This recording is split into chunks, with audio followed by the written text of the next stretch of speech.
Here's a triple dose of nostalgia alongside the serious work of Lest We Forget, Steam in World War II, combining the much-loved passion of steam trains and their important role alongside drivers, engineers and crew in the combat arena and the function of the British Isles. There are comfort breaks in between titles, so I hope you enjoy this Steam and War Archive cocktail, Slanch Liam Dale.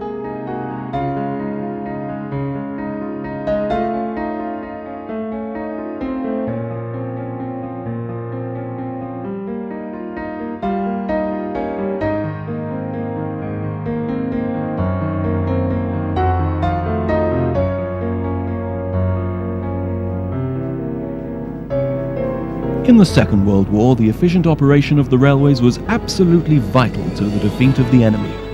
The staff, the lines, the structures and the trains were therefore prime targets for the Luftwaffe.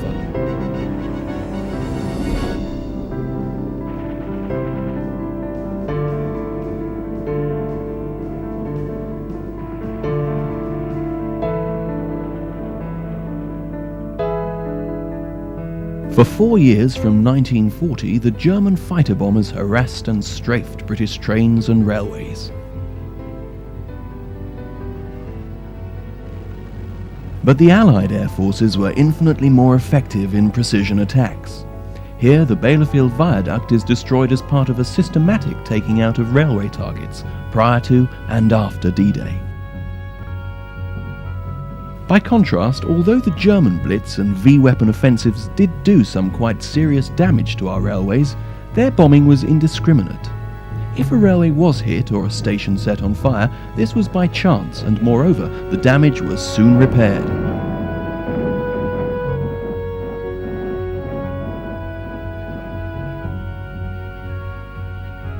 But damage there was. We see here what could and did happen with a vengeance in Portsmouth, in York, in London, and at many other railway centres all across the country. All such destruction was returned with compliments. The railways entered the war in 1939, modernised and quite well prepared. The general public saw this in the new fast trains, like the Coronation Scott.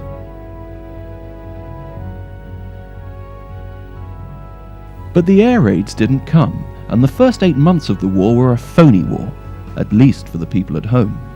The railways and the rest of industry had time to prepare fully for what was to come. Improvements were made in engine efficiency, in coaching stock. Track systems were redesigned to give greater capacity. Automatic turntables were commissioned. And giant coaling plants that filled a tender in a few minutes were built. This wasn't all.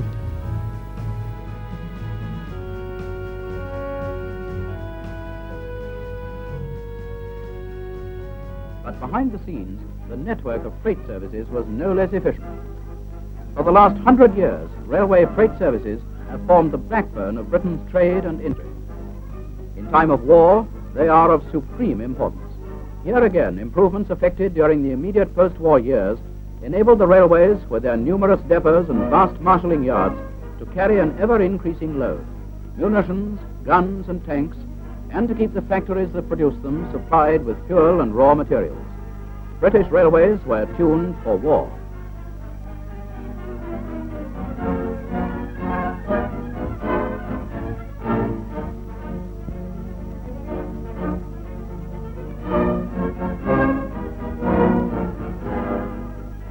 If the railways were ready for war, British railwaymen were ready too. Mobile vans toured the country giving instructions, and by the time war was declared, 1 in every 10 railwaymen was qualified in air raid precautions.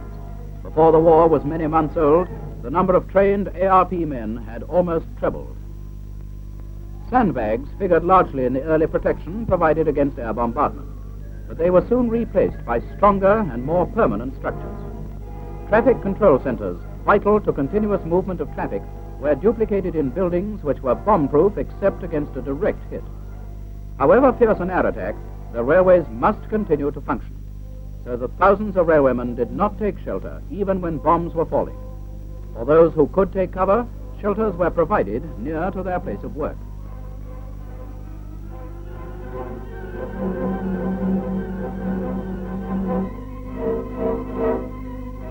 The blackout, with its retarding effect on operations, was the railway's ever-present enemy. Whitewash, liberally used, helped passengers and the staff to carry on. The whole system of railway lighting, in stations and depots, on signals and trains, had to be altered to meet the blackout regulations. After dark, screens prevented glare from the engine footplate, and from darkened stations, the trains ran through the dark countryside.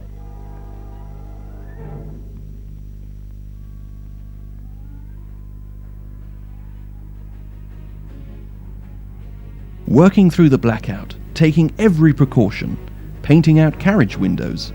Wartime railway work was not only hard, it could be really dangerous. Railway personnel worked right up until the moment when the bombs came whistling down. They are the unsung heroes of the home front. We must not forget that while on duty, 395 railway staff were killed and more than 2,400 were seriously injured by enemy action. The station name cut into the lamp guard was an innovation by the Leighton Porter. During the war, in spite of the advent of the motor lorry, trains had to move most of the nation's freight. There was no North Sea oil, and most of the oil we imported was needed by the armed forces, so private lorries and cars were driven off the road by the severe rationing of fuel. So on main lines and branches, a constant procession of goods trains trundled along every day and night. Over 250,000 special freight trains were run for the armed forces during the war. People were asked, is your journey really necessary? Passenger trains were accorded no special priority and were often late and overcrowded. This ex-London and North Western 080 carries a special wartime code chalked on its smoke box. This sequence shows the extraordinary variety of wagons used by the railways for carrying goods. By no means were there enough covered wagons, so manufacturers were often put in open wagons, 500,000 of which were commandeered from private owners. They were covered in tarpaulins to keep off the rain, the pilferers and the prying eyes.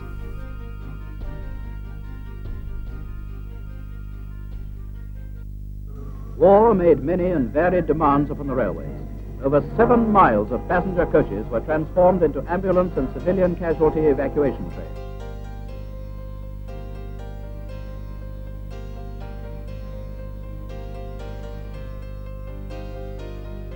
These trains pursued their errands of mercy in France.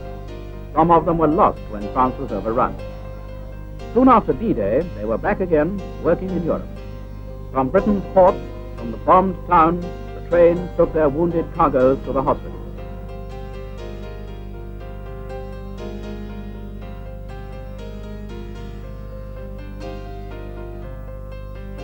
As part of the 1940 air raid precautions, civilian casualties from city hospitals were moved via an ambulance train to the safety of the suburbs.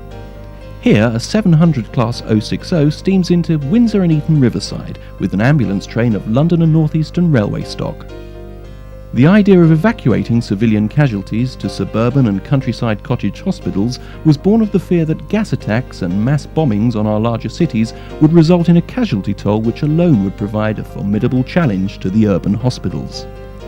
The evacuation train could move back into the cities once an all clear had been given to provide extra emergency accommodation for casualties. Fortunately, they were never required for this second role.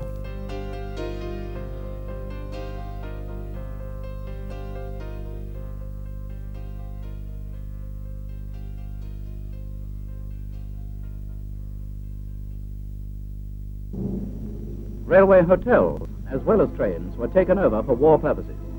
Several were converted into hospitals. Here, at Gleneagles Hotel, where travellers from all over the world used to foregather, the sick and wounded were brought back to health.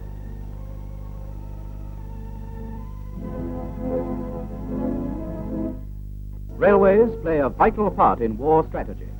When danger threatens, they must be guarded. At first, units of the regular forces provided this protection. But later, the job was undertaken by the Home Guard. Night after night, summer and winter, fair weather or foul, the men of the railway Home Guard units were on duty.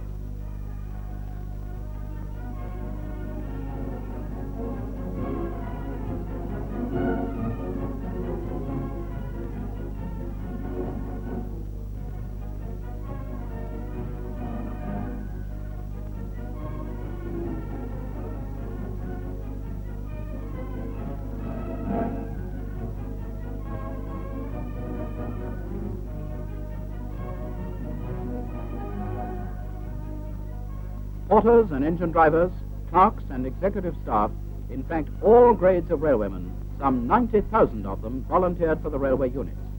In off-duty hours, the men trained in the arts of modern warfare until an efficient army stood ready to go into action had the necessity arisen.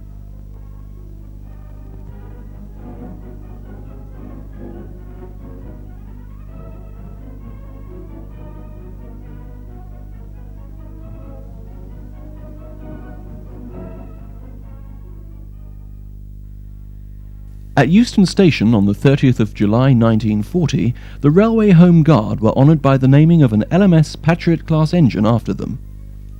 This clip shows the gleaming engine number 5543 entering Platform 1 at Euston.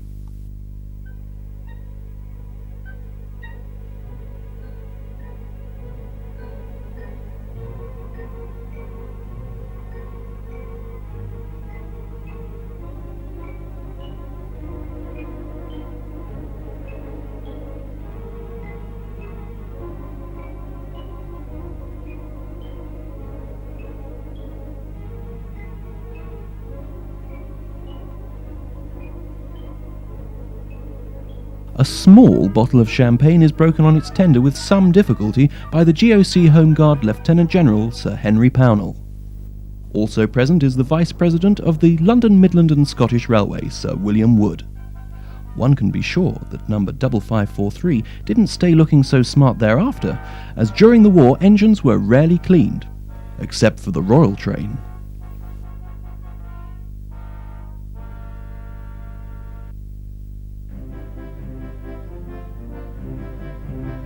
In some obscure back siding somewhere on the Southern Railway, Home Guard men are using wagons as protection while shooting at a German plane.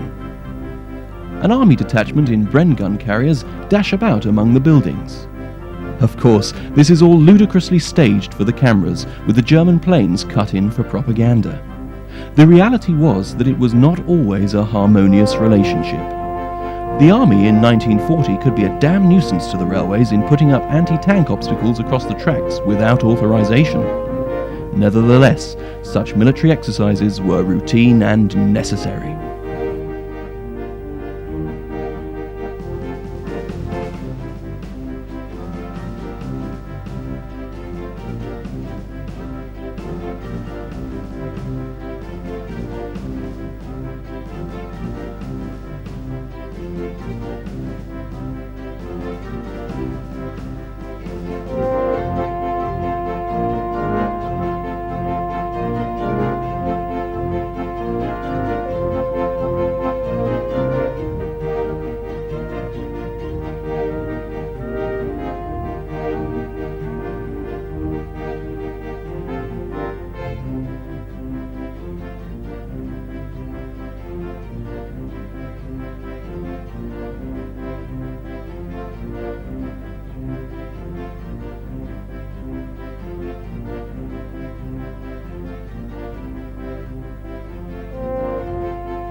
The government anticipated that bombing would start straight away, and so a civilian evacuation began on Friday the 1st of September 1939. By a masterly organisation, the local authorities assembled tens of thousands of children at suburban stations in London and sent them to small towns and villages away from danger. 617,000 were moved in 4 days from London, and another 717,000 from other big cities.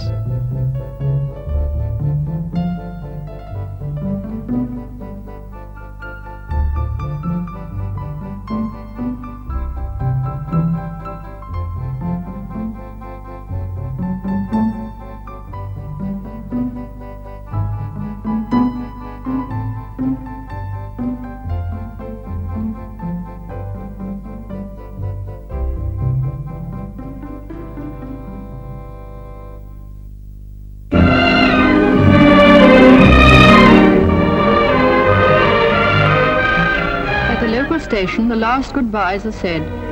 A few tears perhaps are dropped, but there is not a heart that isn't glad to know that in a few hours these children will be in a place of greater safety.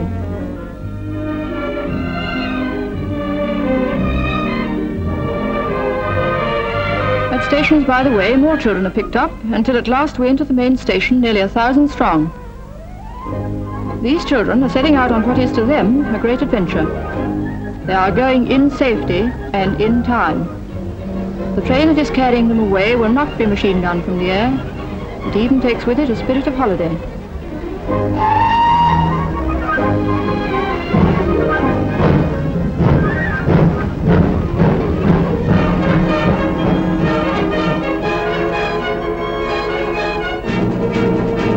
Away from the crowded towns, through smiling fields, which some of these children are now seeing for the first time, all along the main lines radiating west, the trains are carrying the children to safety.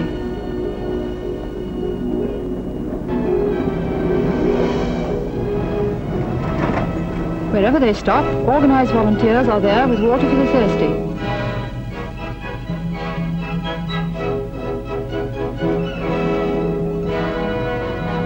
Here are soldiers who have seen the brutal treatment of civilian refugees in France and Flanders.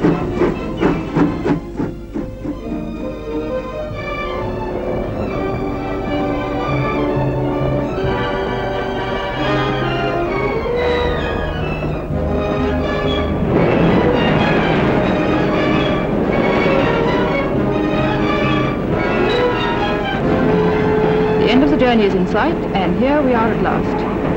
The train steams into, well, I never. Look where we are, Torquay. Here the chief billeting officer greets the leader of the London party. The popular 15-inch gauge passenger line, the Romney Hythe and Dymchurch Railway, would seem an unlikely railway to play a military role, least of all to justify the army having one of its locomotives and two of its bogie hopper wagons converted into an armoured train. But in May 1940, the Romney Hythe and Dymchurch Railway came right into the front line. After the German blitzkrieg in northern France and their rapid defeat of the Allied armies, the stretch of Low Kent coast down to Dungeness was in mortal danger should the Germans attempt an invasion. So defensive positions were hastily constructed. Various units of the scant forces left to defend Britain came into the area, and the railway played a useful role in moving them along the sector. The engine and wagons were clad in mild steel plate, which served to protect the men from at least small arms fire, and concrete was used to screen vital points. Each wagon had 2 Lewis machine guns and a boy's anti-tank rifle. Throughout the summer of 1940, the train was kept at Dymchurch, hidden in a tunnel under a camouflaged hill, with steam up at all times. Fortunately, the guns were never fired against the enemy, and in these scenes the men are just practicing and enjoying themselves.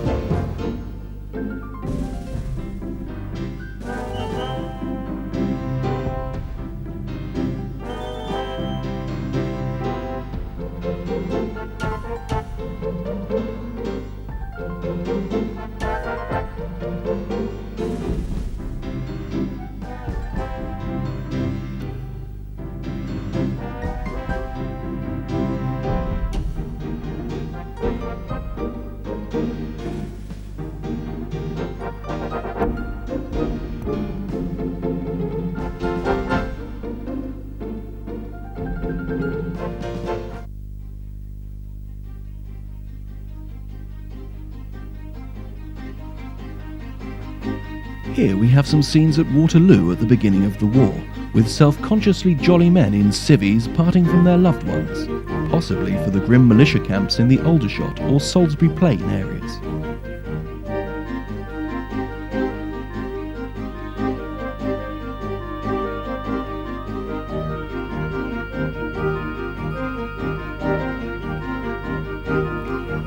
Here we see similar scenes in September 1939 with men of the British Expeditionary Force, or BEF, setting off from Waterloo en route to France on a boat train special to Southampton Terminus for the docks.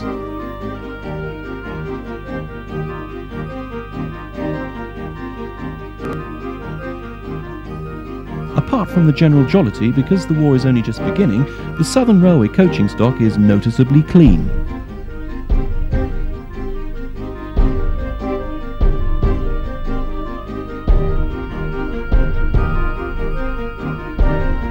So too is the tender, numbered 446, which was that of one of the oldest of the Southern's express engines, a Paddlebox 460.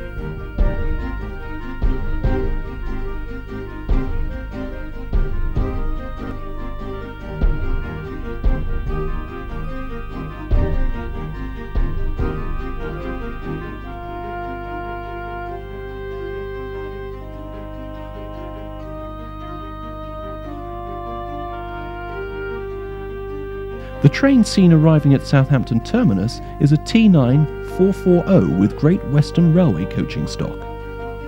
Having unloaded their supplies and munitions, the BEF prepare to embark.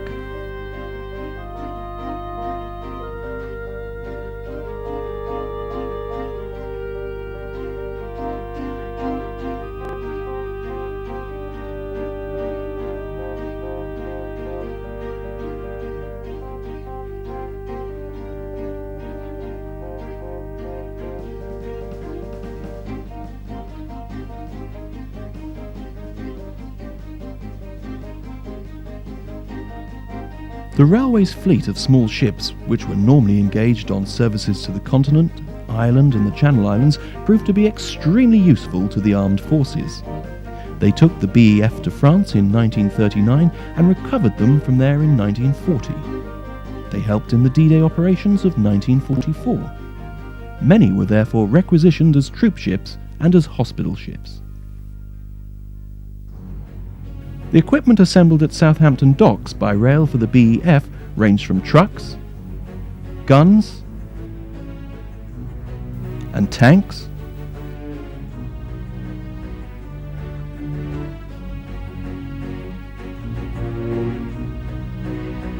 to wire and shovels. The first winter of the war was said to be the worst in living memory. Presumably, snow and ice were not strange to these cheery men of the 1st Canadian Army, detraining at Farnborough Mainline Station in January 1940. The Canadian soldiers were largely indistinguishable from our own British Tommies, unlike the Americans who came later and appeared much more glamorous. Among other assignments later on in the war, these Canadians would be put through the ordeals of the Dieppe raid and the clearing out of the fortified Channel ports. This emergency notice would have been similar to those put up when the code word Dynamo was pronounced to start the great rescue of the BEF from the beleaguered Dunkirk perimeter. Another famous poster campaign asked passengers, "Is your journey really necessary?"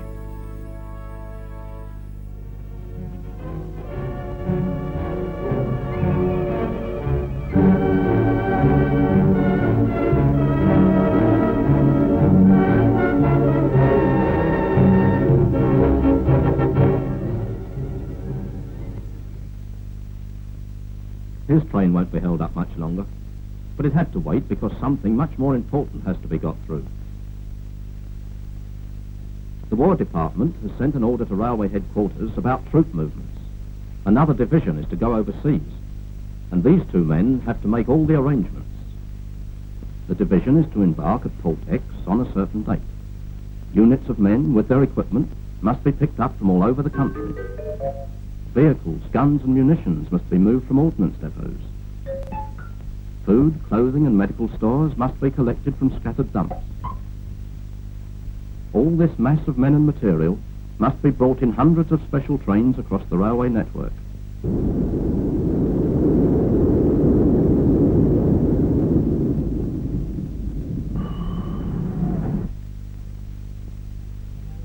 The trains must reach Port X one after the other at times which fit in with a carefully planned schedule for the loading of the transport ships.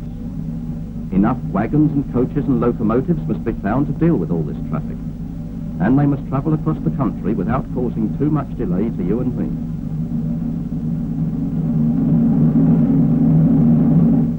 Two men start the ball rolling. How do they set about it? Here is a mainline railway station. Travellers buy their tickets at the booking office, check up their train in the timetable, and that's that. The train may be a bit late, but the timetable says it will start at a certain time, and at another time arrive somewhere else, and usually it will. But have you ever thought what the timetable really means? In Britain, each train is given individual attention throughout its journey. It is passed on from one signal box to the next. It must be accepted and handed on by each section all along the line. The men who know the needs of each train, whether it must stop at every station or be passed through as an express for 100 miles or more, these men build up the timetables. In the timetable, each column of figures represents a train. At the top is the time the train starts, at the bottom when it should reach its destination. But notice, there are some columns which have long blank spaces in them, no trains. This is free time which the passenger service does not need. In this free time between passenger trains run goods trains and special trains. The complete timetable, which you never see, is really full of trains, like this. To look after all these trains, there is a system of control. Each division of a railway, a division is itself an enormous spider's web of railway lines, has a control room. In the control room, each man is in charge of part of this spider's web, and through his colleagues can find out about all the other parts.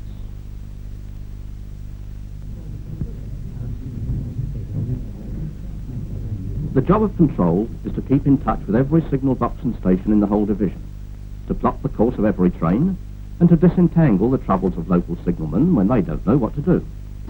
Local signalmen have only their local picture of what is happening, but control knows the whole picture and can give the best advice as to how to keep the whole division of the railway running smoothly.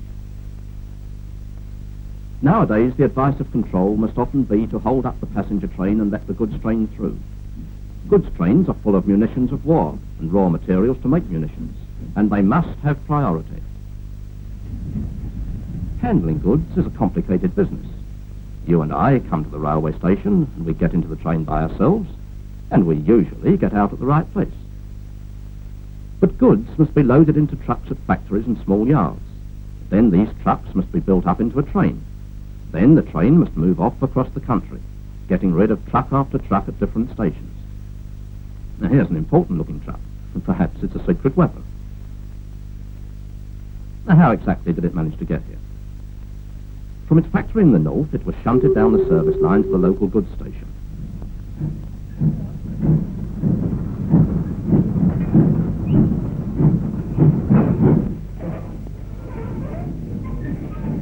There, the wagon was attached to the first convenient goods train and set off down the branch line on the first stage of its journey. The end of the first stage was a huge main-line marshalling yard where trains are made up for all kinds of destinations in the south.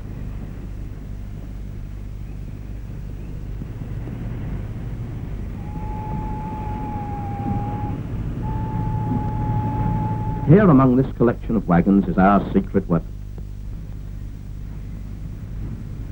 The shunting engine pushes it back, and it is allowed to run into one of a great number of branching tracks where the train which will take it south is being made up. In this kind of yard, a great many railwaymen are needed to couple and uncouple wagons, to set points, and to put the brakes on the wagons at the right moment.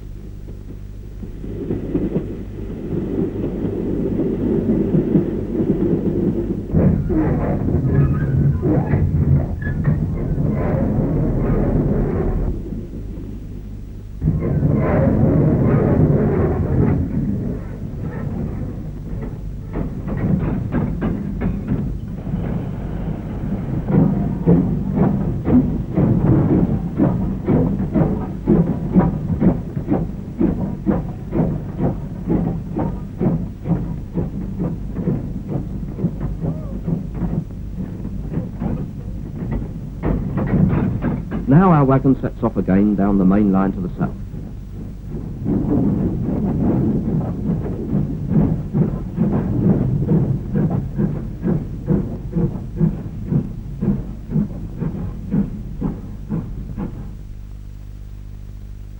Two or 300 miles further on, it arrives at one of the most modern of marshalling yards, where everything possible is done mechanically. Our train is passing through the yard to where it will be broken up.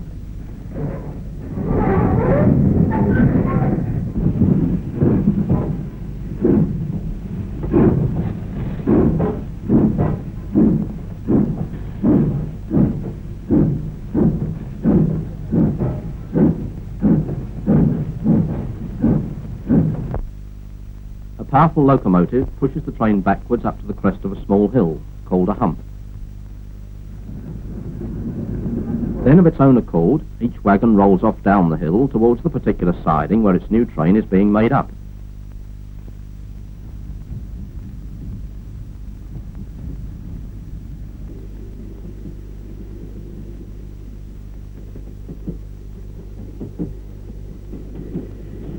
Which siding each wagon shall roll into is decided in this control tower. This man has in front of him a number of electric switches which control every set of points in the marshalling yard. He has been handed a list which shows the order in which the wagons are coming over the hump. And from that list he arranges his switches so that as each wagon passes, it rolls into the correct siding.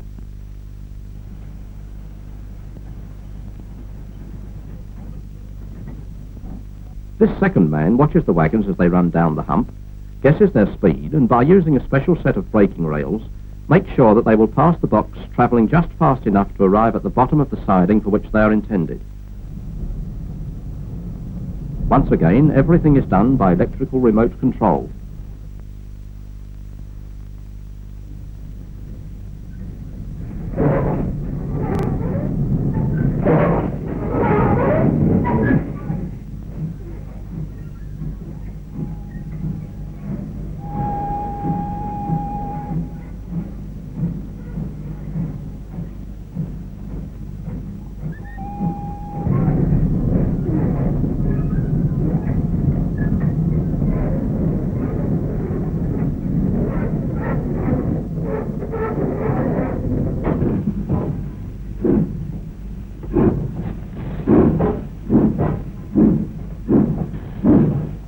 For the second time, our wagon is in a new train and sets off on the last stage of its journey.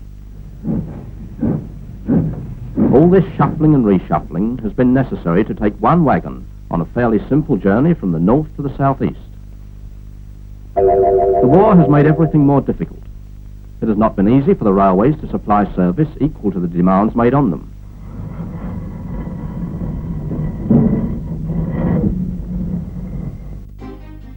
In the first winter of the war, the BEF in France had a fairly easy time, and they were able to come home on leave at Christmas en masse. Here we see happy troops disembarking, probably at Newhaven.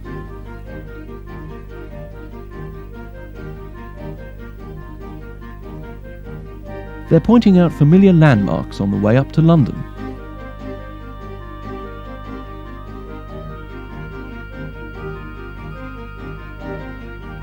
They are handed out their lolly at the onboard pay office. The school's Class 440 loco arrives at Victoria, and the troops swarm off the train. On arrival, they face the none too subtle reminder that their leave will soon expire.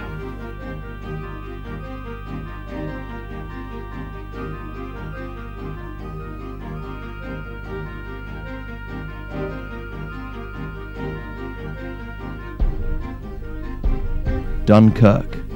The capitulation of the Belgian army to the north and the advance of the German armoured divisions in the south cornered the BEF in such a position that the only survival option was for them to retreat back across the Channel. Between May the 27th and June the 4th, 1940, a flotilla of no less than 850 vessels brought home over 295,000 stranded troops. Troops who on arrival back in England would all have to be shifted by rail. 186 train sets were assembled from all over the country and enabled 565 workings of 10-coach sets to move all the troops in just 9 days. Like this one, headed by a C-Class 060 loco. The BEF and their French allies were landed at a variety of southern ports, including Margate. But by far the majority of the men landed at Dover, which with its superior harbour and docks took the brunt, with 327 of the 565 special trains starting from there.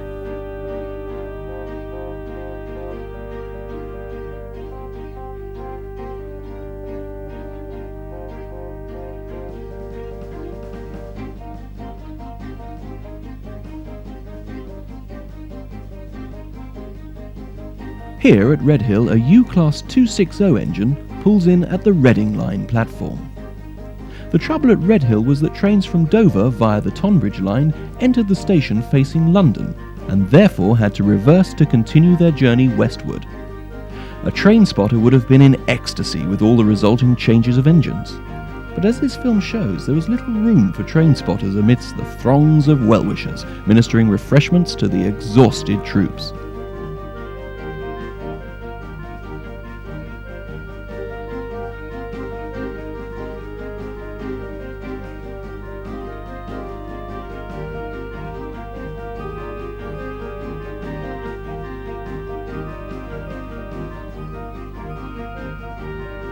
Innumerable mugs of tea, thousands of sandwiches, even biscuits from a policeman.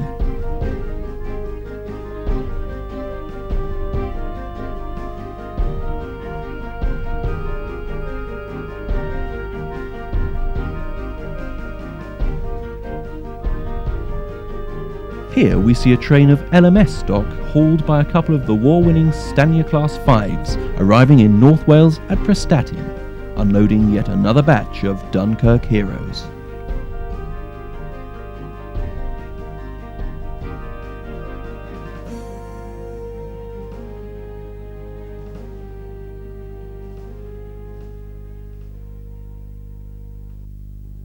Operation Dynamo was not the end of the disaster of summer 1940. The French army resisted the Hun for barely another 3 weeks before their leaders capitulated and made terms with a triumphant Hitler. The futile last stand left a substantial number of British soldiers in France after Dunkirk, so yet another 145,000 troops had to be evacuated. A German invasion of England was then expected at any time. The railways were provided with firm guidelines on how to respond to the dreadful eventuality, and one of the more trivial actions was the removing of signs from railways and roads which could conceivably help any enemies who landed, the most feared of which being parachutists. This action ignored the fact that the German invaders would have been no fools and would probably have had maps to find their way around. The men doing this obliteration don't really seem that serious or concerned. This was pretty much the prevailing attitude of the time.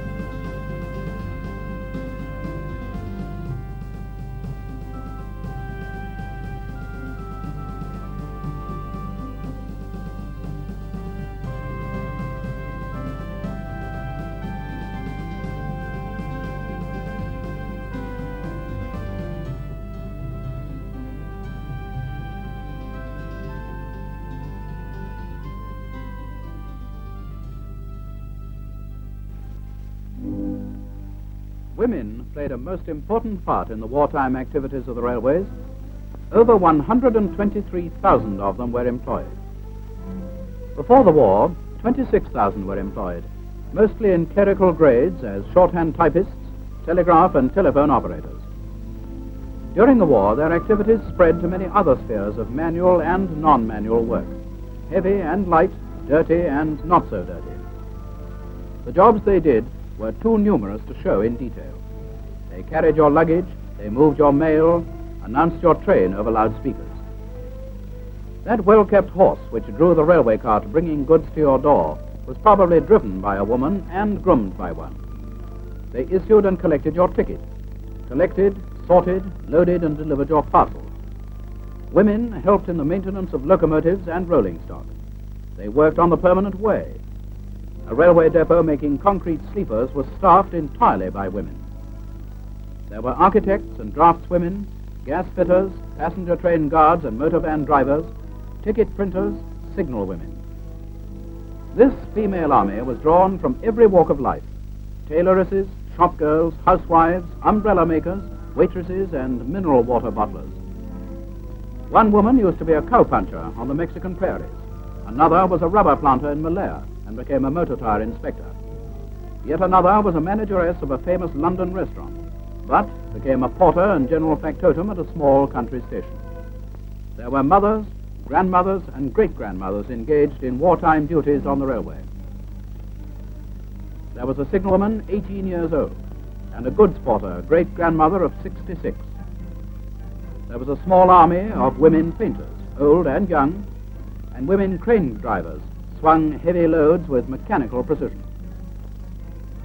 Like their sisters in other industries, many railway women had husbands in the forces and homes and children to care for. Work did not finish at shift's end, but despite their domestic responsibilities, they carried on their wartime jobs with a fine determination, knowing that on them depended the turning of many wheels. Wheels of wagons and locomotives rolling over the iron road, bearing 1,001 necessities for the home and fighting fronts.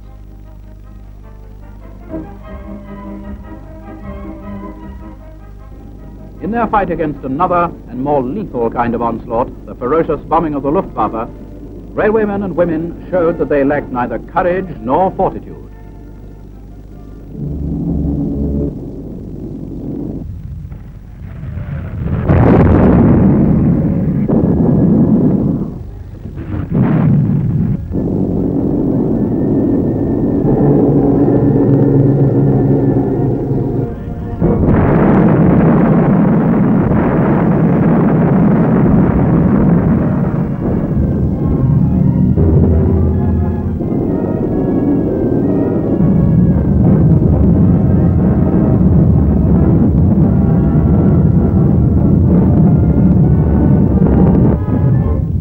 News paragraphs, official publications, and books have been written about the day and night bombing by the ruthless German Air Force, but little has been told of the thousands of railwaymen for whom there was no imminent danger signal.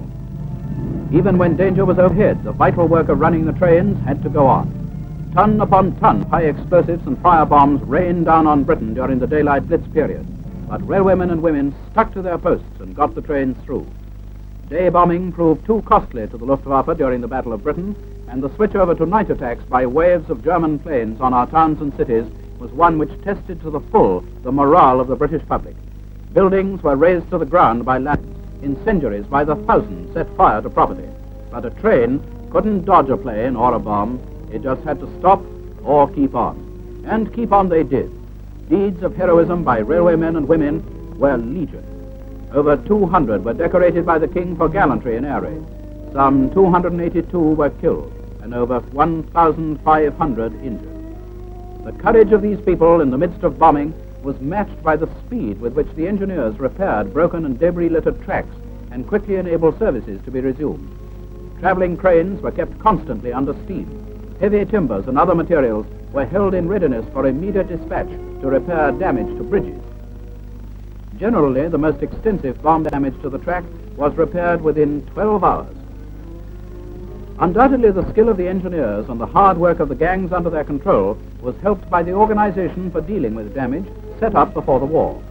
Emergency breakdown trains and stocks of rails and other permanent way materials were located at strategic points.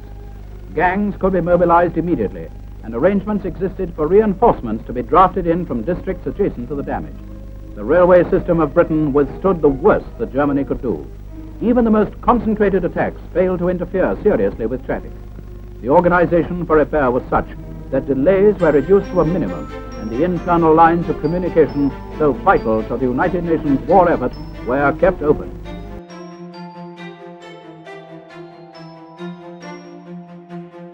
The work of reorganization and re-equipment went on apace. The country was stirred to all-out effort in producing the machines of war. The new army in the making made urgent and imperative demands on railway transport. The number of troop specials increased enormously, and well over 1,000 a week were run. Many of them were arranged at the shortest notice, taking priority over all other kinds of trains.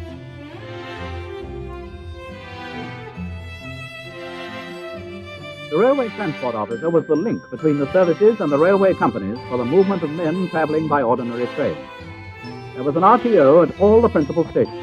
He provided information and advice on the travel worries of the men of the forces, reserved accommodation for them when they traveled in parties, and generally looked after their travel welfare. As the months passed, the weapons of war poured from Britain's factories in an ever-increasing stream. The convoys, too, brought over bigger and bigger loads from America and Canada. Britain became the arsenal of the United Nations European front. The major burden of providing transport for this gigantic war load fell on British Railways.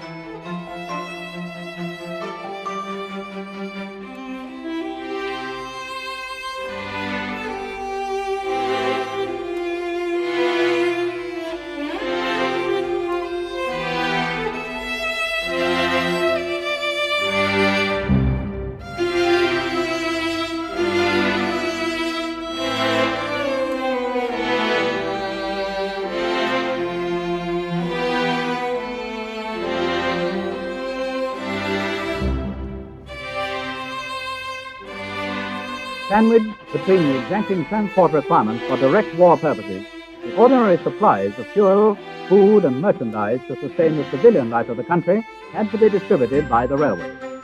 1,250,000 freight wagons of all types were in constant service to meet these vast and growing needs. Fleets of specialized wagons, developed by the railways in peacetime and totaling some 50,000 vehicles, proved invaluable in moving the war traffic. The transport of the finished product was but a portion of the story. The factories had to be kept supplied with fuel and raw materials. A single furnace producing 100,000 tons of pig iron in a year requires 120,000 tons of coke, 260,000 tons of ore, as well as large quantities of limestone and other materials. Britain's furnaces produced more steel than they had ever done. In a war of iron and steel, the furnaces had to be supplied with the materials to keep them in full production.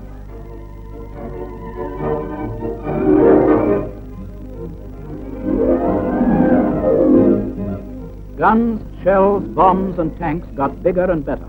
They presented new problems to the railways, who were called upon to move these awkward and cumbersome loads about the country. But the job was done. Many ingenious methods were devised to overcome transport problems.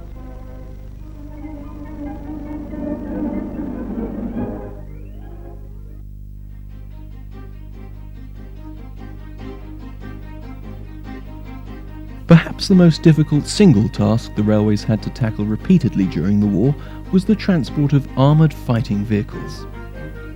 The larger tanks, like the Matildas, Valentines, Crusaders, Cromwells and Churchills, were particularly a challenge, but even the American-built Shermans, Grants and Lees were built to British designs which took our restrictive loading gauge into account. To avoid wear of their tracks, tanks were transported by rail wherever possible for journeys of over 50 miles, and for conveying the American tanks, special Warwell wagons were designed. The larger tanks only just fitted the loading gauge, and with some the turrets had to be secured or reversed, otherwise even if they cleared platform edges, they were liable to hit other structures.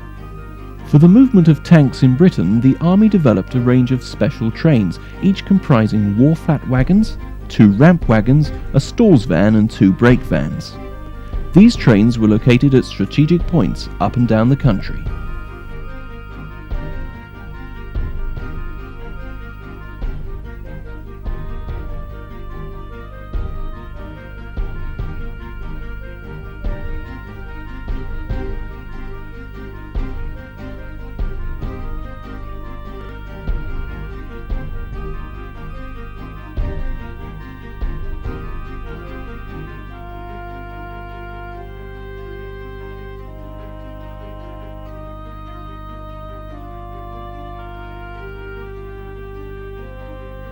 The ramp wagon was a special invention designed to enable tracked vehicles to be end-loaded or unloaded where there was no suitable platform for side loading.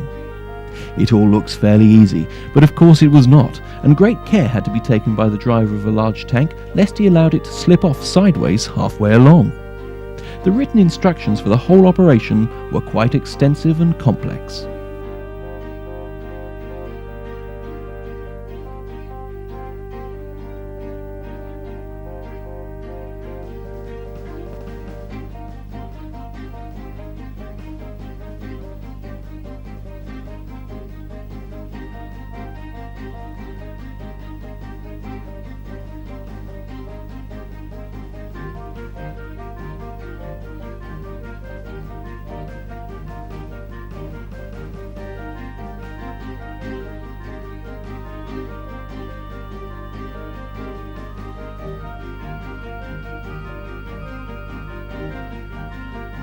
We have here Valentine tanks being loaded, and the bigger Churchills are arriving on train 9T47.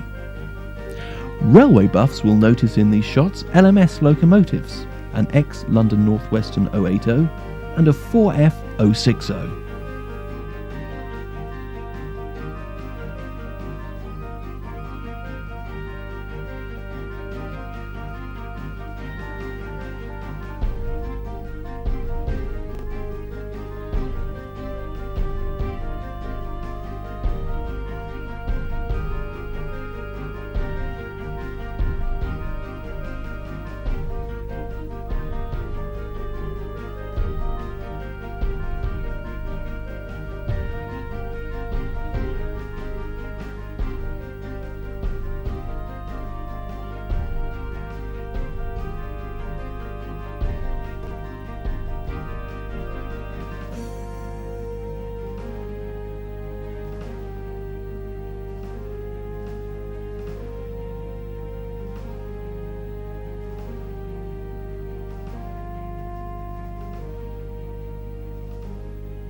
In the days of peace, millions of workers and their families were transported to the holiday beaches around our coasts.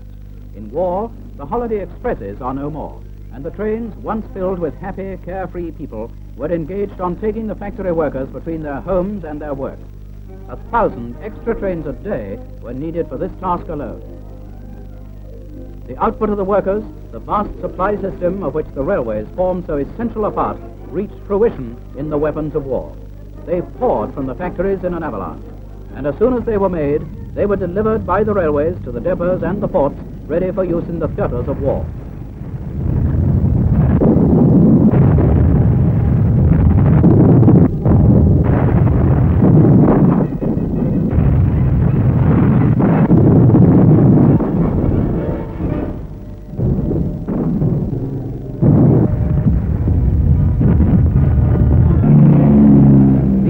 The tools, the tanks, the guns, and the ships, and these the men who used them, the sailors, the soldiers, and the airmen, in the hot arid desert, in the high altitudes of the upper air, and in every part of the seven seas. They fought wherever the fight took them, knowing that behind them was the organization of supply, which played such a vital part in paving the way to victory.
On August the 4th, 1914, Britain declared war on Germany. During the early months, it was a mobile war with each side trying to outflank the other. Germany had recognized the strategic value of the railways after the Franco-Prussian War in 1870. In 1914, the primary means of transporting millions of tons of equipment, hundreds of thousands of troops, and the paraphernalia of war was the railways. Indeed, the reason for many of the major battles was to capture vital railheads. They were so important that World War I was dubbed the Railway War.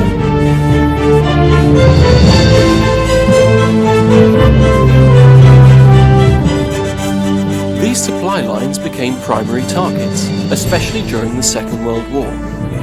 The aeroplane had become a much more sophisticated weapon of war. Just one aircraft was capable of destroying a steam engine with its machine guns, and later on with its cannons.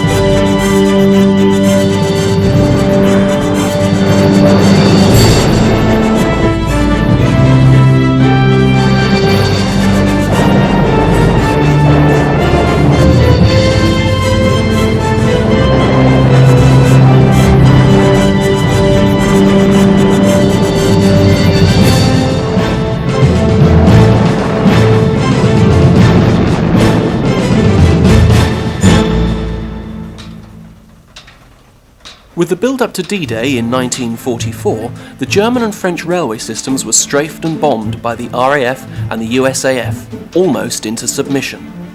Germany then had the problem of building more locos to keep supplies moving.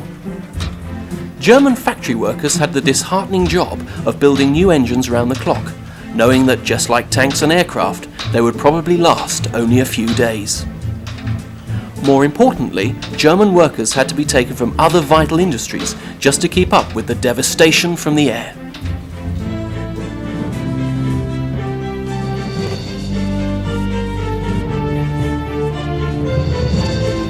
Germany's Führer, Adolf Hitler, let his hatred of communism cloud his judgment when he attacked his ally, Russia, in Operation Barbarossa during 1941. Again, the railways were a fundamental method of supply. But Hitler underestimated both the Russian winter and the determination of the Russians themselves, who used every method to repel the Nazi invasion of their vast country.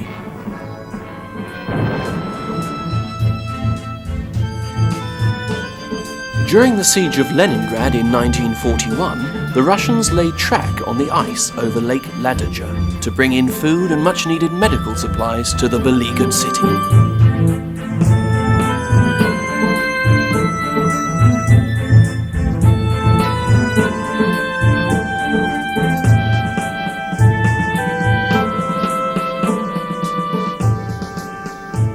The railway not only brought in supplies but also played an effective role in taking casualties, the sick women and the half-frozen children out of Leningrad, across the lake and away from the areas of most danger.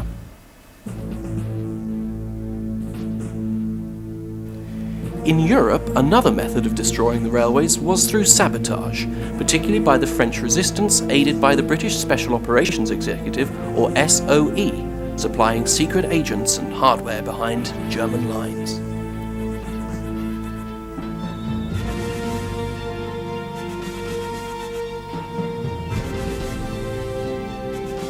Historian Anthony Kemp explains how it was done.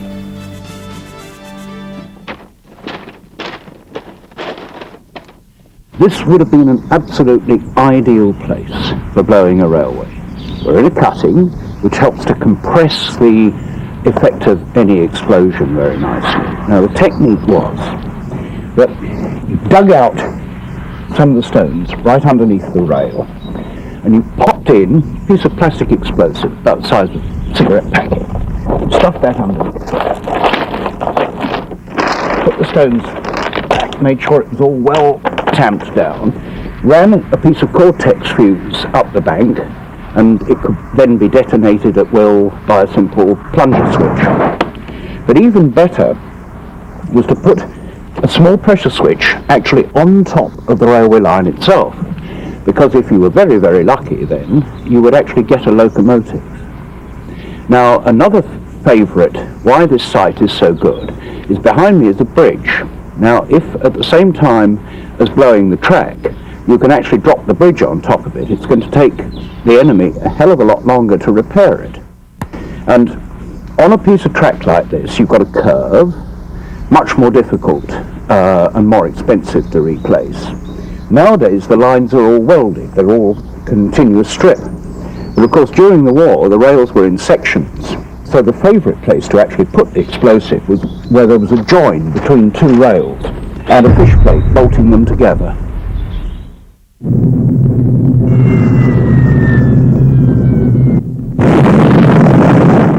Another method was to bomb specific targets such as viaducts on the main lines to Germany's industrial heartland.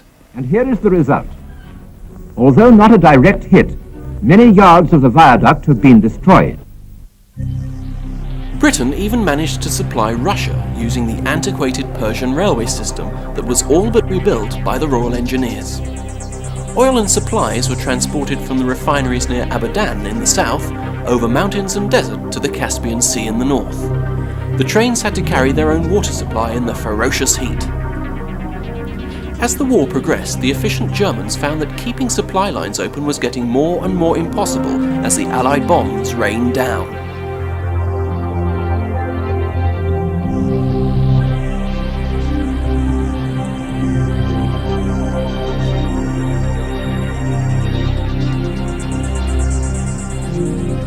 Repairing damaged lines, viaducts and bridges fell to the German Todt organisation, which had built the Atlantic Wall and underground factories.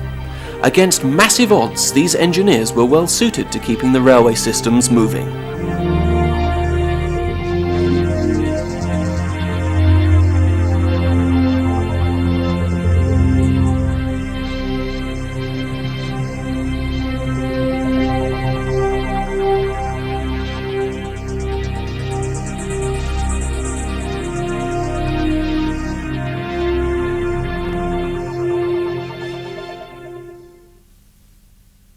During the evacuation of Dunkirk in the first year of the war, when 338,226 men were forced to retreat over the Channel from northern France, the Southern Railway helped in the rescue operation by supplying some of their steamer fleet in the massive exodus. A total of 861 ships of all shapes and sizes were used in the evacuation. Southampton and its docks were continually bombed during the early phase of the war, partly because the Supermarine factory manufacturing Britain's frontline fighter, the Spitfire, presented a worthwhile target to the Luftwaffe. In 1940, the British believed that the Germans were capable of deliberately bombing bridges over the Thames. In fact, the railways presented relatively small targets to German bombers. Night bombing, as in the Blitz, was a hit-and-miss affair, but Southwark Street Bridge was hit during London's worst raid when the Luftwaffe dropped 890 tons of high explosive.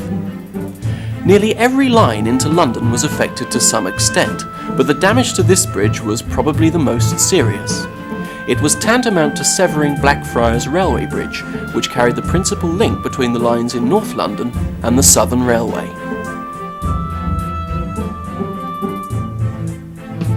This kind of damage took more than a few days to repair, but temporary structures were rapidly put up and the bridge was used again 2 weeks after the incident. The decimation of the carriage sheds at Clapham Junction was the work of a lucky stick of high explosive that fell in the early hours of the 8th of September 1940, during the first major raid of the London Blitz. Considering that the Germans were aiming for Docklands, these bombs were some 7 miles off target.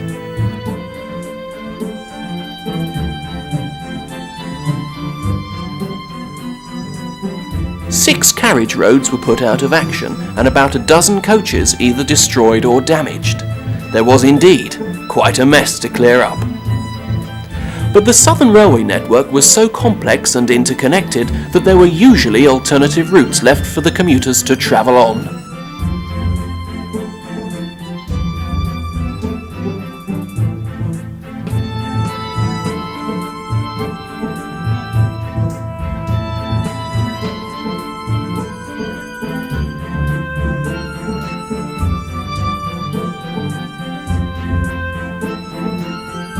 It was on the dreadful nights of the 16th of April and the 10th of May in 1941 that nearly every London terminus was put out of action.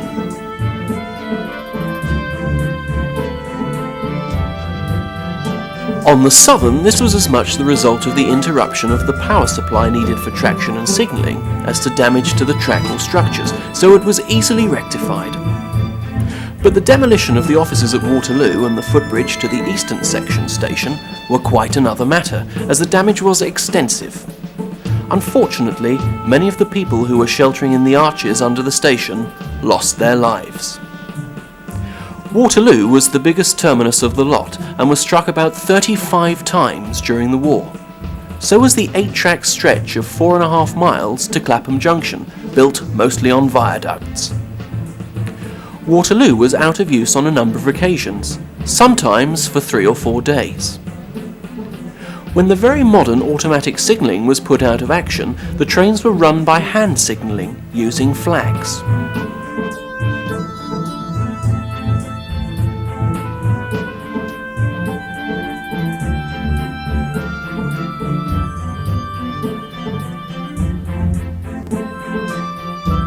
The Necropolis station was also badly damaged.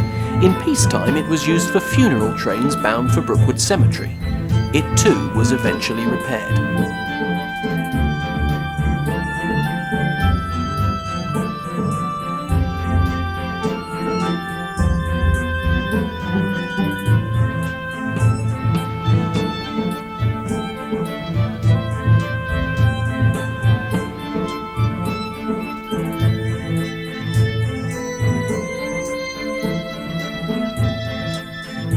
The severe damage to Paddington Station occurred in March 1944 during the Little Blitz. It was caused by a large bomb which fell on platforms 6 and 7. Incredibly, trains and their passengers came and went, apparently oblivious to the drama of the situation. A clear example of carry on regardless. Unlike the Southern Railway termini, Paddington was a large enough station to keep on operating after quite heavy damage, and was never put out of action for more than a few hours. Damage to a great arch of the roof and the replacement of the damaged platform tracks was very labour intensive, so the railwaymen were helped by soldiers who would probably use this training for later work on the continent.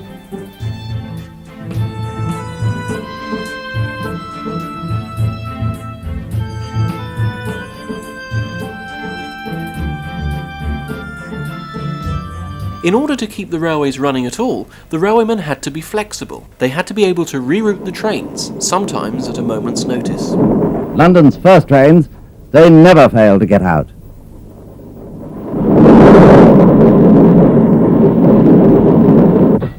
One night,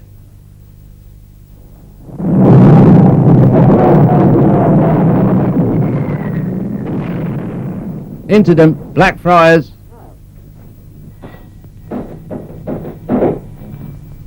Blackfriars box informed control that the Ramsgate paper train couldn't get out for bomb damage. Divert it to Cannon Street. Divert it. Until incident, Cannon Street. So the Cannon Street inspector informed control that the Ramsgate paper train couldn't leave from there. The line was blocked. Divert the London Bridge. Send loading car and papers. Send them to London Bridge. But suddenly, incident, London Bridge. London Bridge was bombed. All lines of communication were blocked. The paper train would not be leaving from London Bridge in a hurry. Divert the papers. The Ramsgate paper train will now leave from Victoria. It'll be late. Advise the newspapers.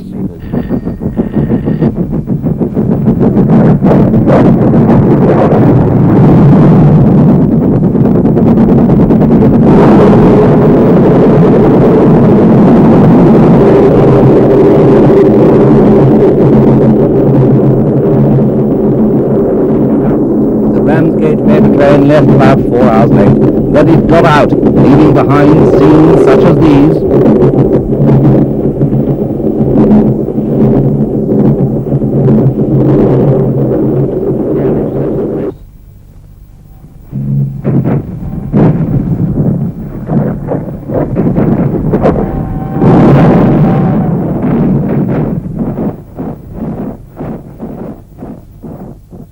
But even then, it wasn't out of danger.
Honest news keeps us all aware of the war's latest developments,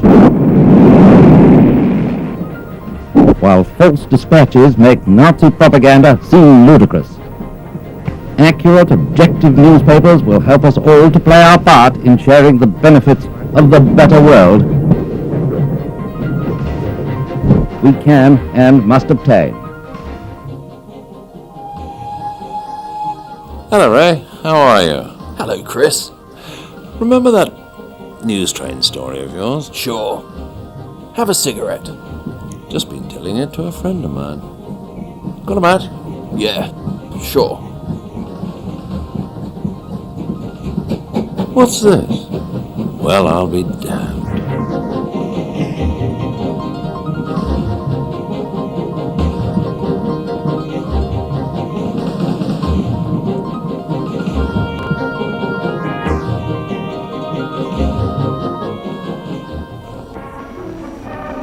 In Britain, the railway's dedicated workers had to be trained as Home Guard units.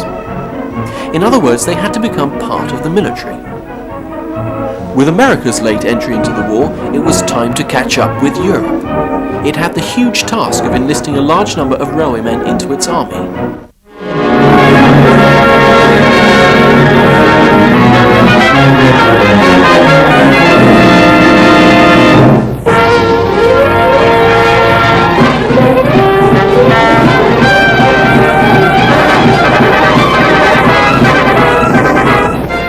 The most gigantic military railroad program in history focuses new interest on Camp Claiborne, pride of the Army Transportation Corps.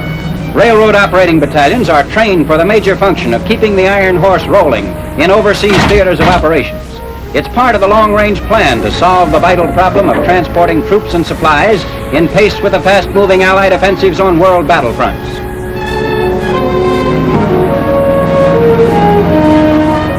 The activities of these soldiers of the railroad may be partially overlooked. You might even put them into the classification of unsung heroes. But by any name, you're sure to meet up with them somewhere, helping you and your equipment to reach their assigned destinations, safely and in a hurry.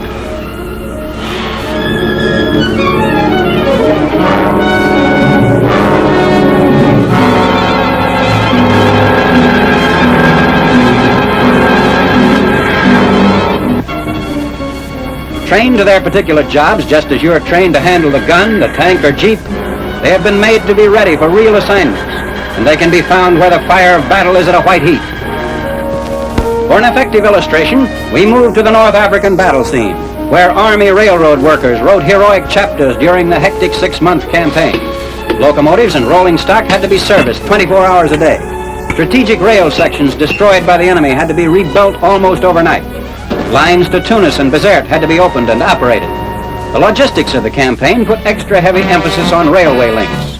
The assignment was overwhelming. The time was short, but the men of the railroad battalions knew their jobs.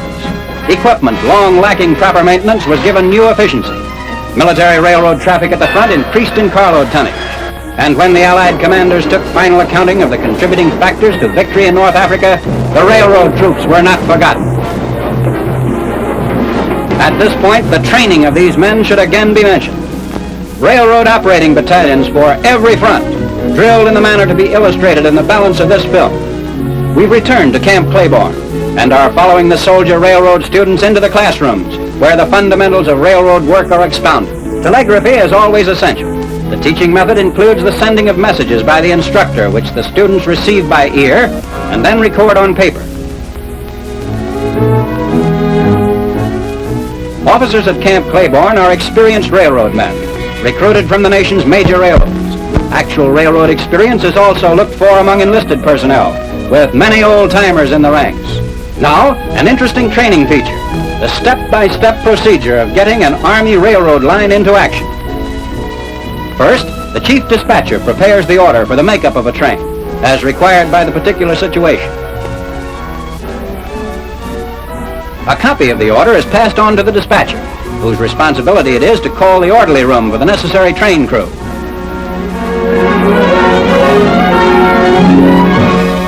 In quick order, the men are on their way. The yard master gives orders to the yard foreman for making up the special train. The yard engine the foreman is starting off will be utilized for the purpose of building up the train, beginning with the caboose.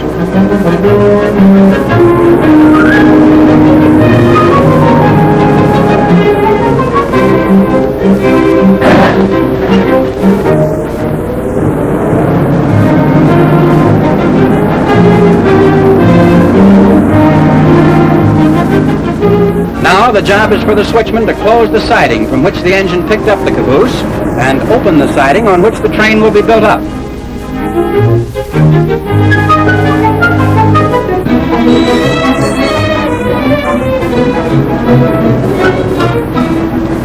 And before long, the train is completely built up.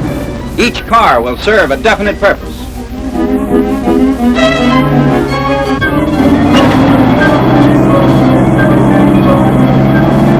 They detach the yard engine, and Mr. Iron Horse himself proudly struts out of the roundhouse. The coupling of the engine to the completed train is the next step. Ready to roll. But first, there are a few details. The conductor checks his watch against the master clock in the yardmaster's office and signs the outgoing train register. Then he receives his orders. The engineer also gets the orders. Meanwhile, the rear brakeman climbs aboard the caboose and hangs out the rear lamp. All hands now wear helmets, gas masks, and pistols. All aboard! The military railroad at Camp Claiborne in operation. The line itself is a 50-mile run between Claiborne and Camp Hope. Government-built, owned, and operated, it was originally designed for the sole purpose of training railroad operating battalions. However, it has since served as a valuable transportation link between the two camps for the movement of troops and supplies. The trains make daily runs, maintaining the same schedules as private railroads.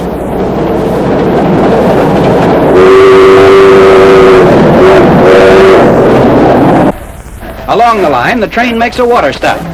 Every operation of the Army Railroad has been worked out to take the minimum amount of time.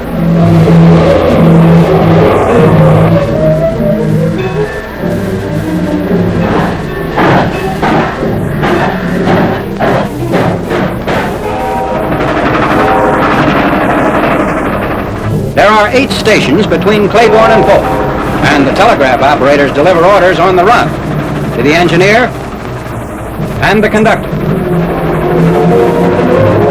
Following the policy of advanced unit training, the Army Transportation Corps conducts training under mock combat conditions. For this demonstration, the officers plot a simulated attack on the train to hold up its movement. All the drama of the real thing is staged as the 0 hour for the bombing arrives.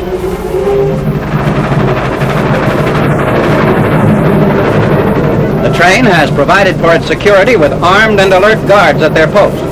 This is important training too. The planes attack. Again and again bombs fall. And for the purposes of the training procedure being illustrated, the main damage is to the track road bed.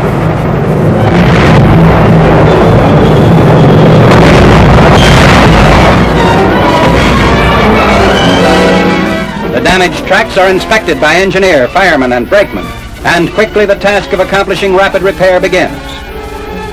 The brakeman signals to the caboose, prearranged cues for trained specialists to spring into action. Receiving the brakeman's information, the conductor and the signalman prepare to make contact with the dispatcher's office at Claiborne. Even while the signalman gets going, the soldiers responsible for the security of the train are moving to various vantage points. They'll offer protection during the repair operations. Their training tells them just what positions to take, with proper cover always foremost.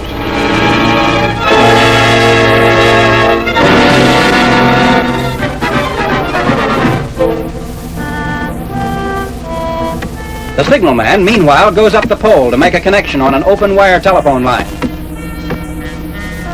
The call goes through. Signalman to the Claiborne operator, to the dispatcher, and finally to the first sergeant who calls out the wrecker crew. They come on the double, riflemen with full pack. Others load railroad ties. There are 2 classes of repair crews. One that goes out whenever possible by motor truck overland to the scene of the wreck. Prime movers and trailers leave the camp loaded with bulldozers. The other repair crew goes out in railroad motor cars. And here the section crew is getting ready to leave. All the lessons of classroom and railroad yard will now serve them well.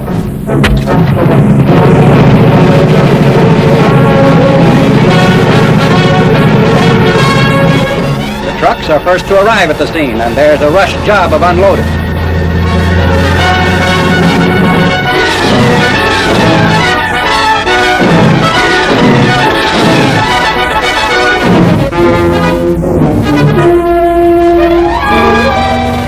bulldozer is important, for every effort is made to minimize the use of manual labor. The crew removes the broken ties and the bulldozer follows, filling in the crater.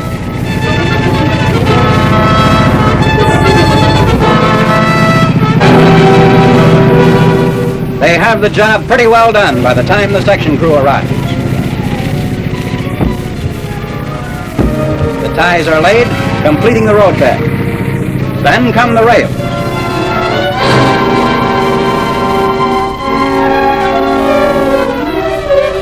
Teamwork. All swing together to put the rail in its proper place. The angle bar bolts get final tightening. Then the last spikes are driven in. Every task reduced to just so many minutes. But the engine is already rolling, anxious to get up to full speed again.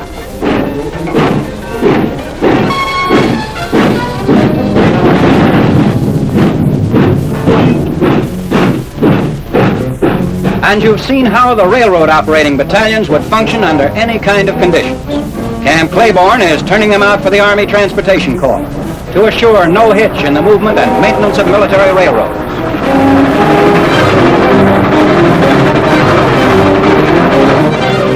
Railroads and railroad men have played a major role in the development of our country. Today they're doing a frontline war job, and the trains must be kept moving.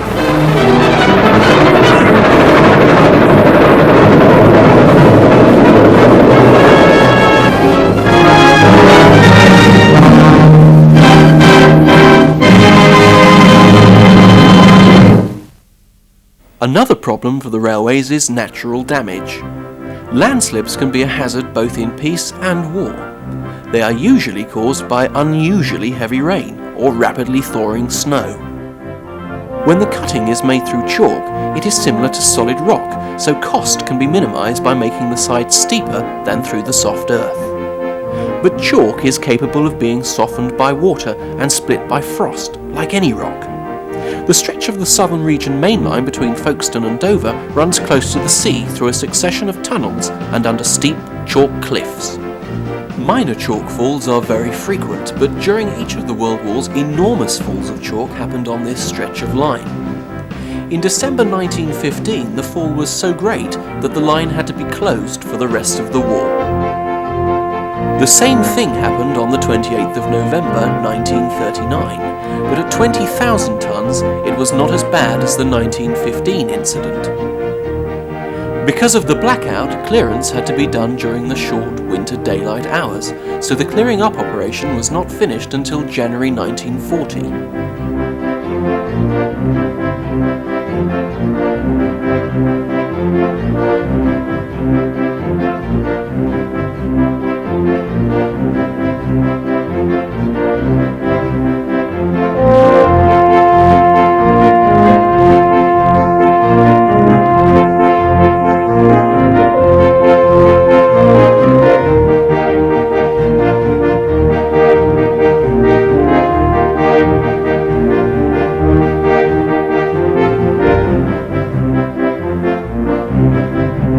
It's said that the British nation is at its best when its back is against the wall. Nowhere was this demonstrated more fully than on the railways, as this classic piece of film shows.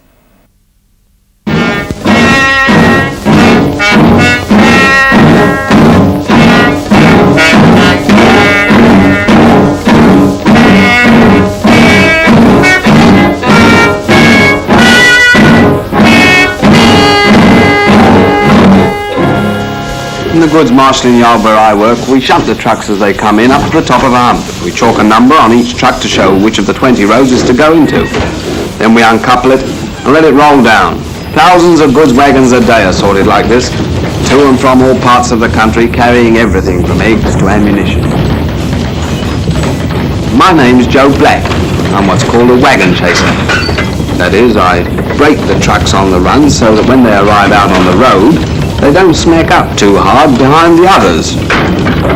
It's pretty hard work, but it's all right when you get the knack of it, and it keeps you on your toes.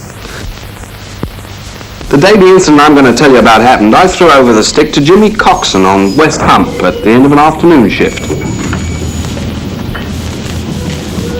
I live near the yard, Moved out there when I got married so as to be on top of the job.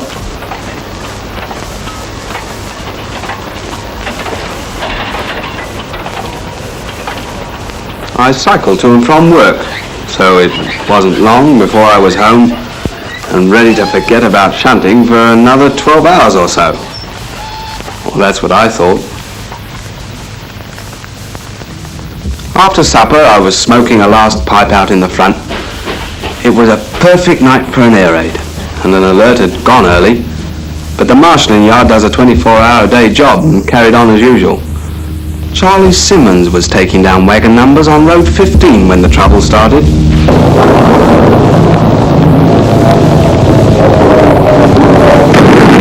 couple of 100 acres of marshalling yard, and incendiaries and HEs began to fall in so many different parts that every man around was kept busy. To make matters worse, the mains supplying the hydrants were hit, and in some parts of the yard there was no water pressure. Over on the west side, Charlie and his mate grabbed buckets and stirrup pumps and tackled their fire. They knew they had to do something quickly, because it was a fast-burning load of wheat. But when they ran up to it, they got the shock of their lives.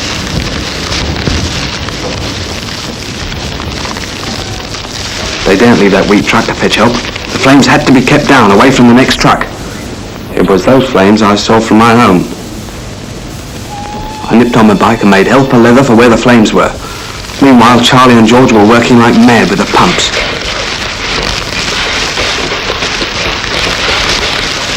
Hello, Joe. We're trying to keep it away from the ammunition. We must shunt them apart. I'll get an engine. Keep pumping. The loco shed is across the main line. It seemed miles away that night, but I got there and managed to collect an engine and crew. Give me the mainline signal box.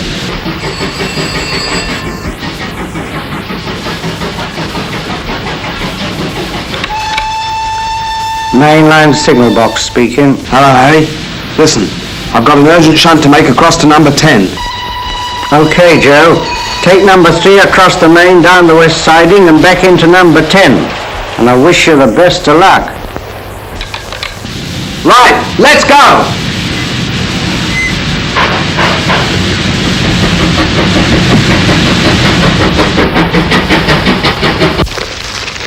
If Joe doesn't get here soon, this lot's going sky high.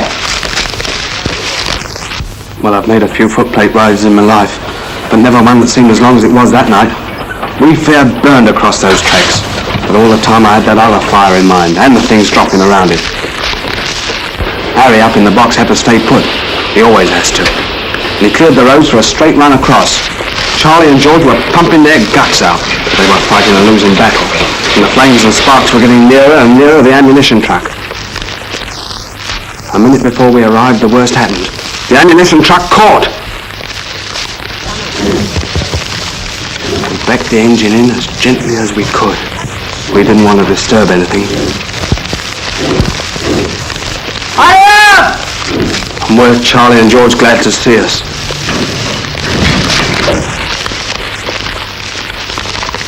The ammunition truck's alive. I shinned up to see what I could do. Here, where's your tin hat? Oh, I left an Harry, you mutt. Take mine, you may need it. Oh, all right. As the truck had only just caught, I thought I might be able to stop it. But directly I got up there, I saw it was hopeless. Pull her under the water spout! Right.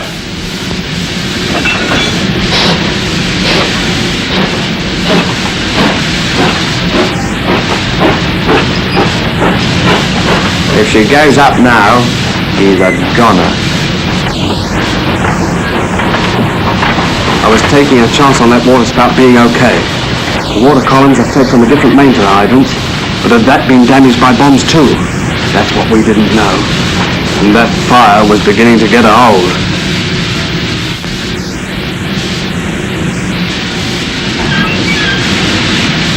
Come on, hurry up!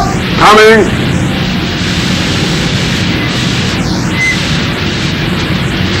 More this way! Okay. Right! Turn her on!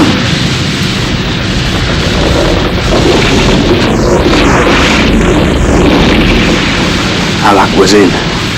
Blimey, I'd never been so glad to see water in all my life. In a few seconds we doused her down until there wasn't a fizzle left, and a lot of people round about felt more comfortable.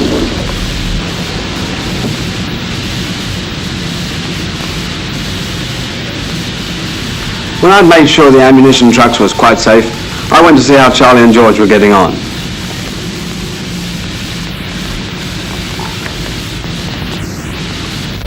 Next day, the marshalling yard was working as usual. We've got to get the trucks through whatever happens. You may grumble a bit when there's a delay, but don't worry. A little thing like a blitz doesn't hold up a marshalling yard for long.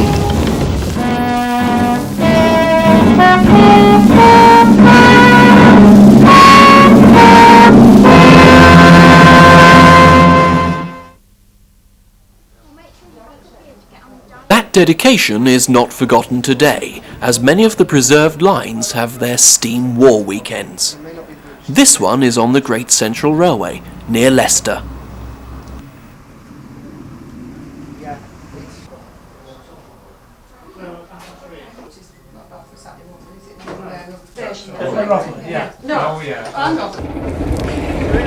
Good morning. We are on the Great Central Railway in Leicestershire, which consists of 4 stations, and we are involved in a war weekend to commemorate World War II.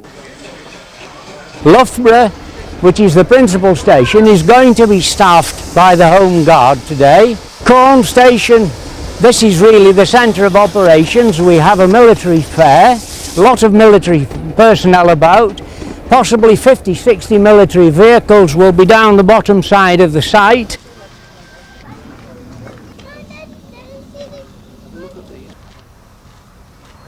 And then we go through to Rothley, which is across the Swithburn Reservoir, and that is the English Channel for today's activities, and Rothley will become a German station entirely.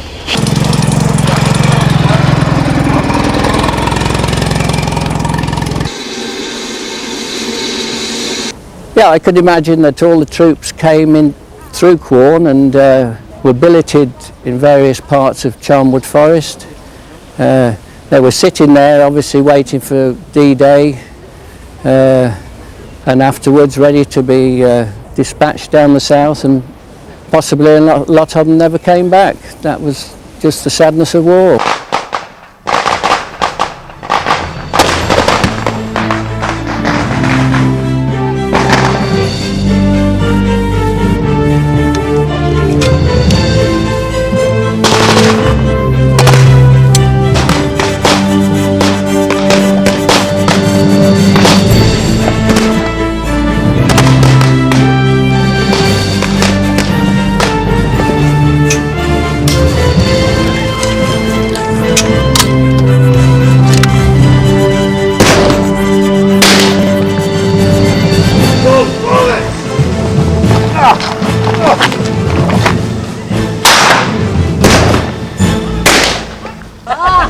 Hopefully this will react with the public.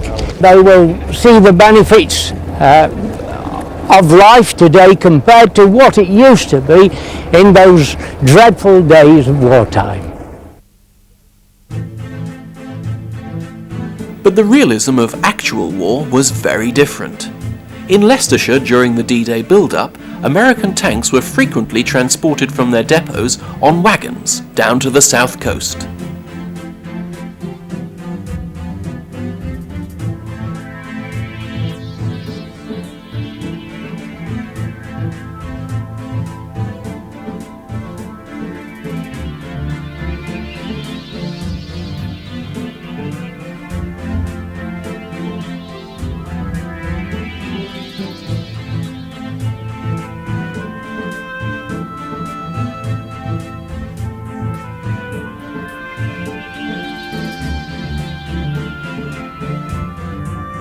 In the south, the Romney, Hythe and Dymchurch Railway was commandeered by Colonel Beath, who had this light armoured train made up in 1940. The engine and wagons were protected by mild steel plate and concrete. Each wagon was equipped with 2 Lewis machine guns and a Boy's anti-tank rifle. The train was never used in anger.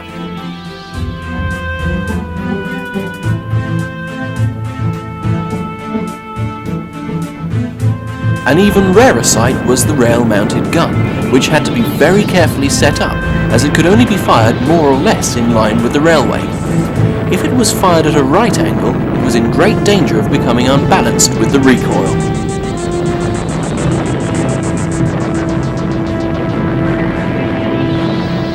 These guns were a cross between a fixed gun and a field gun, but they were not found to be particularly useful. The British and Germans would fire the occasional salvo across the channel, but the guns were found to be vulnerable because they were difficult to move quickly.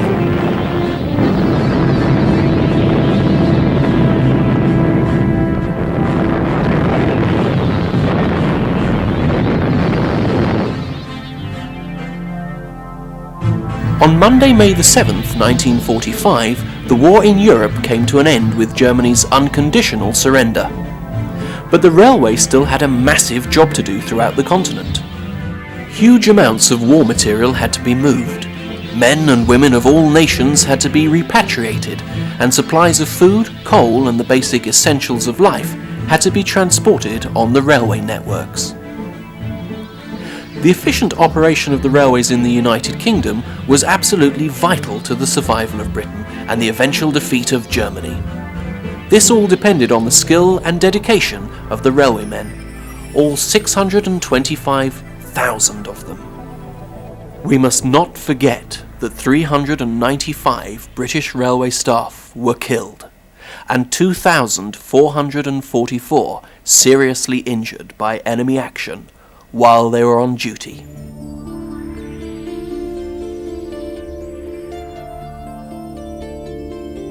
Honours conferred on railway personnel included 3 George Crosses, 29 George Medals, 6 Orders of the British Empire and 83 British Empire Medals, a fitting epitaph to the frontline service of railway staff.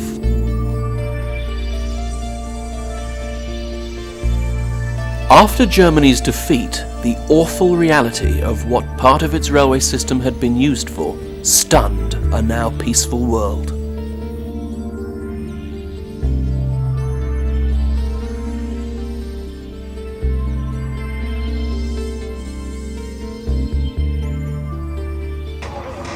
It's only right that we never forget the dark days of war when the railways played such a vital role. Later on today, we will be bringing in troops evacuated from the breaches as it was in 1944, a month after D-Day. We'll see German prisoners of war and the wounded coming back from the beaches. The idea is to create the theme for the local community and create the evacuation train with the local schools as part of the curriculum that's being taught now to bring it back to life. In that way, we're hoping that the schools will take on the history side of it and start bringing in the life itself with ID cards, the food, the air raids, and generally the whole picture for a child back in 1944.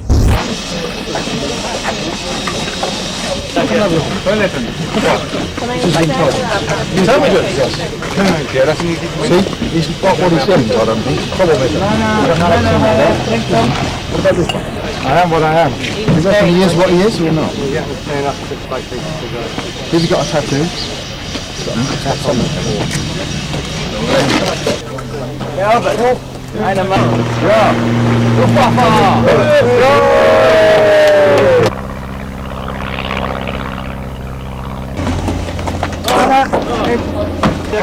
Right, we'll all get put some forward then now.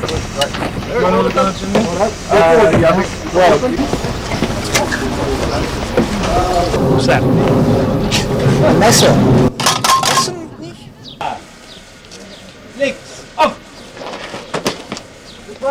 These reenactments were played out on Alresford Station on the Midhants Watercress line. Moving westwards to the South Devon Railway, the reenactments have an altogether more battleground feel. It's sort of a wartime weekend around the railway. Personnel, if you like, in various periods of dress. The main period, I suppose, is the 39-45 war. Permission vehicles put on some little convoys. Various people are going to be riding up and down on the trains. gives a nice atmosphere if you've got a carriage, sort of an old wartime period carriage. Then we're doing a route down to Totnes station. It's going to be a mock battle down there. Basically, we've got some Germans who are holding a pillbox, which just happens to be in the middle of a field near a railway station. They're going to be attacked by a motley crew of Americans and British, mostly in jeeps. The artillery are going to come in and back it up a little bit. Germans will probably try some devious underhanded tricks and try and sneak around the back. We've got a couple of ambulances ready to cart off the casualties. Fire! It's the first time we will have used the 25 pounder here, which will give us a little bit of extra firepower perhaps. There is a serious reason behind it, because we collect items from a very serious period of time. We're collecting items, most of us, from the Second World War period, which was a very serious period of time. This time the railway actually provided us with a train of our own, with some military vehicles that are travelling up and down, camouflaged up, fairly well defended with machine guns, etc. First time we've had an actual train to ourselves, so it's that's a new one. The railway have actually provided us with our own train.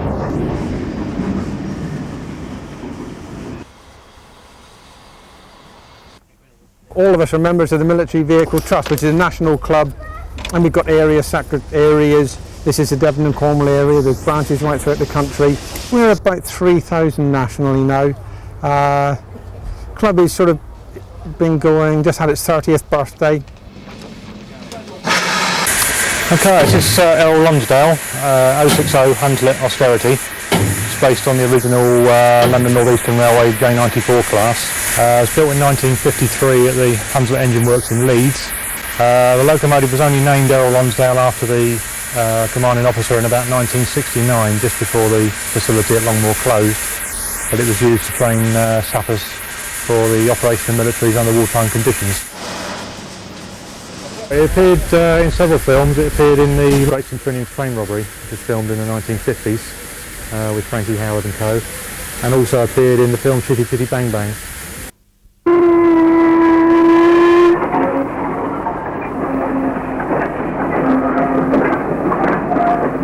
After 64 years of service in the British Army, the steam locomotives of the Longmoor Military Railway in Hampshire bustle about their business for the last time.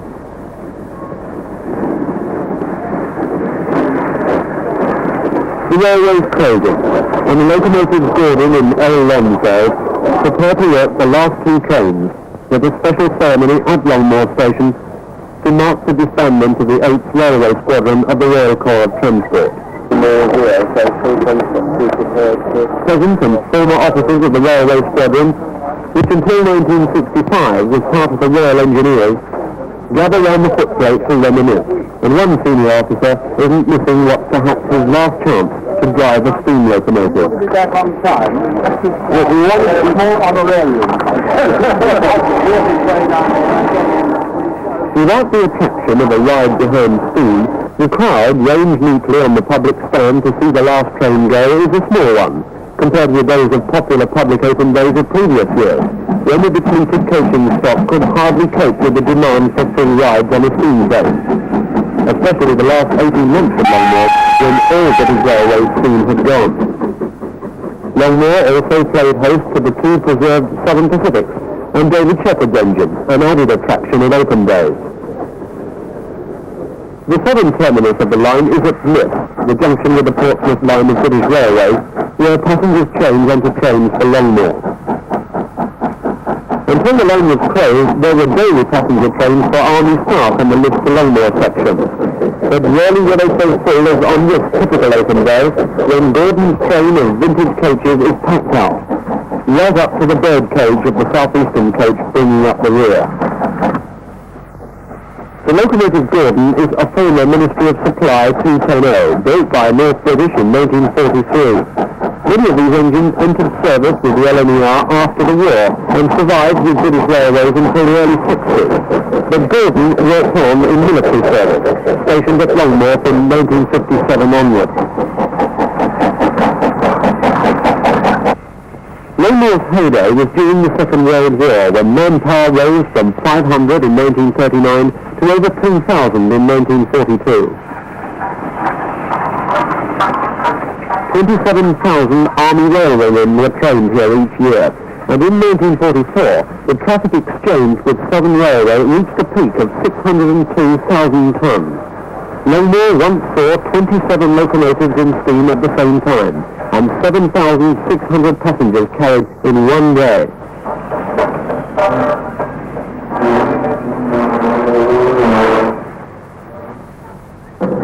Number 196, L. Lonsdale, was the last of a large stud of Ministry of Supply shunting engines based at Longmore.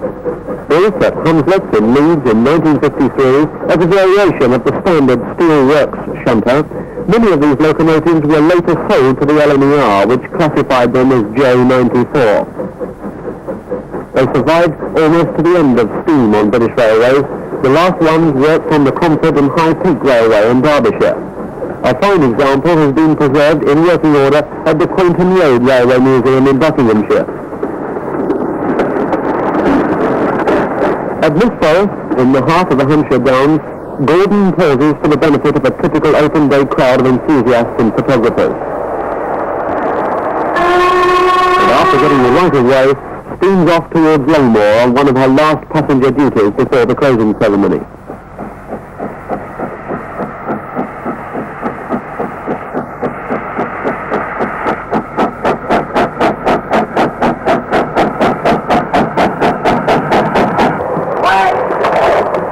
On October the 31st, 1969, a Guard of Honour of No. 8 Squadron, the Royal Corps of Transport, parades for the last time.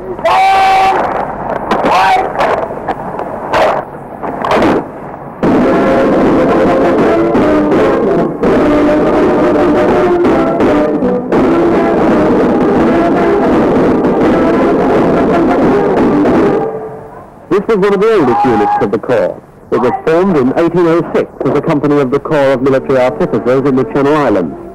It was reformed as No. 8 Railway Squadron Royal Engineers. It operated railways in the Crimea and came under General Gordon's command in the China War. The unit trained on the London, Chatham and Dover Railway and later became part of General Woolsey's expeditionary force to Egypt. It came to Longmore in 1905 and built the Woolmer Instructional Railway from Borden Camp down to Nis.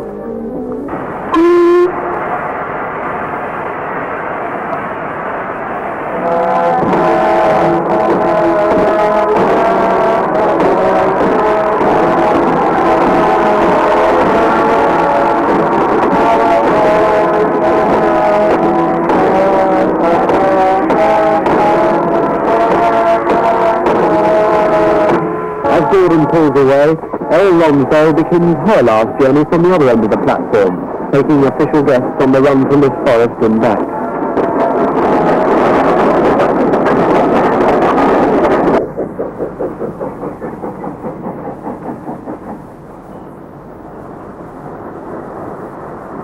After running round at Oakhanger, Gordon now makes her way back to Longmore for the last time.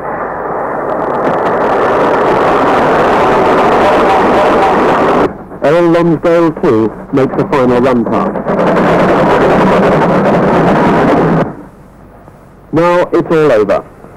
Gordon and Lonsdale shunt their carriages to rest for the last time. One of the final chapters of the Age of Steam is ended.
October 1940.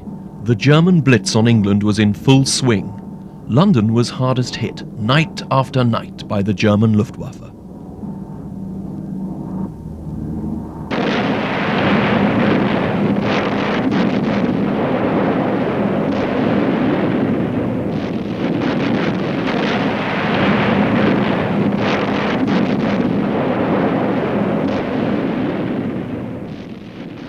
Most of the Dockland area was destroyed, and street after street were reduced to the shells of once proud buildings.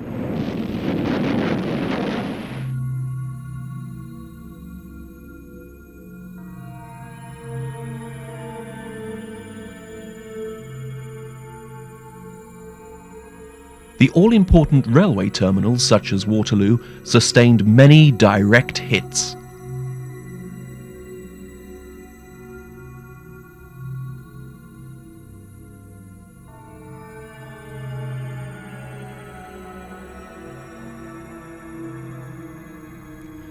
Charing Cross station was put out of action completely on at least 2 occasions, which meant that passenger traffic was restricted for a short time.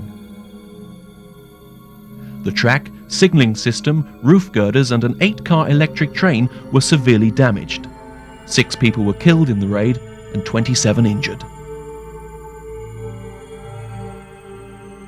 Considering the Luftwaffe was aiming for Docklands 6 miles away in East London, blitzing stations was still a hit-and-miss affair.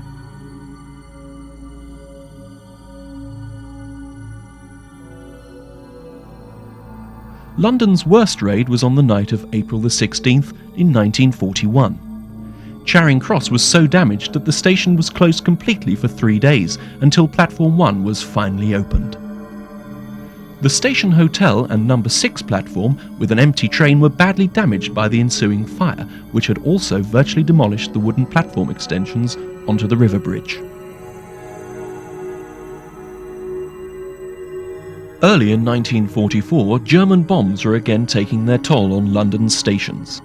Paddington had to be repaired when platforms 6 and 7 were damaged, but by then the passengers had become hardened to the carnage and carried on regardless. The railways were absolutely essential during the Second World War, as all power supplies, heating and lighting depended on coal.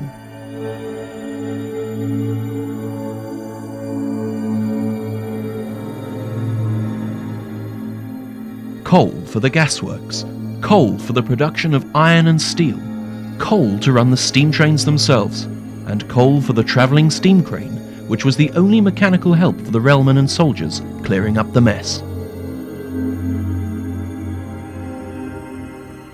Repair work was extremely labour-intensive, which meant that railway staff had to be augmented by the military, who were gaining valuable training for the future when the tide would turn in Europe. Railwaymen led dangerous lives during the bombing, as they were expected to carry on working when the sirens wailed the alert. But when the danger was near, they could take to the air raid shelters in the yards. Signalmen were very vulnerable to flying glass from their boxes, but were usually the last to take shelter in small steel cabinets sited next to or in their signal boxes.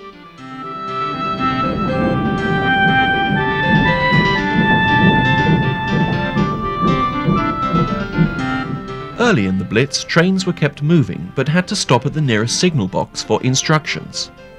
At the first convenient station, the passengers were given the chance to take shelter, but in practice most people preferred to stay on board while the crew donned their helmets and kept the train going at a slow speed. The repair bill for war damage on the railways was over £30 million. That's nearly £1 billion by today's prices. A gesture to maintain civic pride in the face of adversity was the naming of the City of London locomotive at Euston Station in 1943. All the railway companies are playing their vital role in keeping us all supplied with the essential needs of winning this war. In July, the chairman of the LMS Railway, Sir Thomas Royden, accompanied by Lady Royden, were proud to welcome the city's Lord Mayor, Sir Samuel Joseph and Lady Joseph, to a brief ceremony at Euston to unveil the nameplate City of London, number 6245, the very latest of the Coronation Class express engines.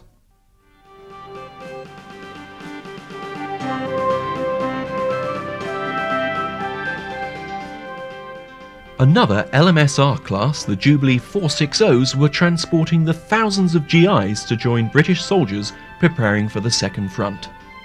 In 1942, the tiny Mediterranean island of Malta had been awarded the George Cross for its people's courage. November the 4th, Euston, when Sir Thomas and Lady Royden welcomed the distinguished Governor of Malta during the island's ordeal, General Sir William Dobbie and Lady Dobbie, to rename Jubilee number 5616 as Malta GC.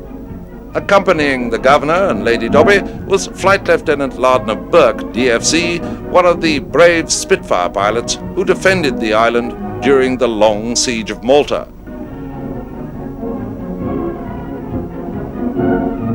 Sharing the footplate were driver John Gregory, himself a military medalist of the First World War, and fireman Charles Russell, who was in the evacuation from Dunkirk. They must have felt a sober pride as they welcomed their distinguished guests onto Malta's footplate and gave them a short ride before returning to their vital wartime duties. Keep up the good work, lads. A year earlier, in 1941, the first merchant navy, the Pacific, designed by Oliver Bulleid, had stunned everyone who saw it. His West Country Pacific, which was a lighter engine, wasn't completed till after the war. Like the merchant navies, the West Countries were called mixed traffic locomotives, even though their use on freight services was fairly limited. Bulleid Pacifics had a number of innovations. 3 sets of chain-driven valve gear, enclosed in an oil bath which often caught fire, thermic siphons in the steel firebox, and extra holes in the frames and wheels to save weight. It also had a boiler pressure as high as 280 psi. Some of these 462 engines were not named after West Country places, but after RAF leaders, aircraft, airfields and squadrons involved in the Battle of Britain, the RAF's finest hour.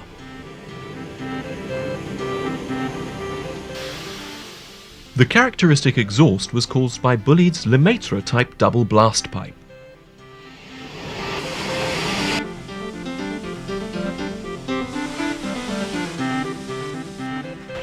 Unlike the merchant navies, the light Pacifics could go all over the Southern Railway system, and in particular the lines west of Exeter, which was what they were actually built for. But because of trouble with all those innovations, many of these engines were rebuilt later.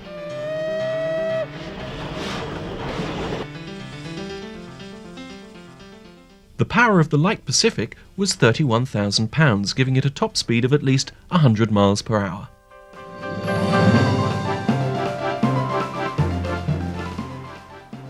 Bolero, the build-up of American forces in Britain from 1942 for the proposed invasion of Europe, Operation Overlord, included locomotives and rolling stock for use on the continent.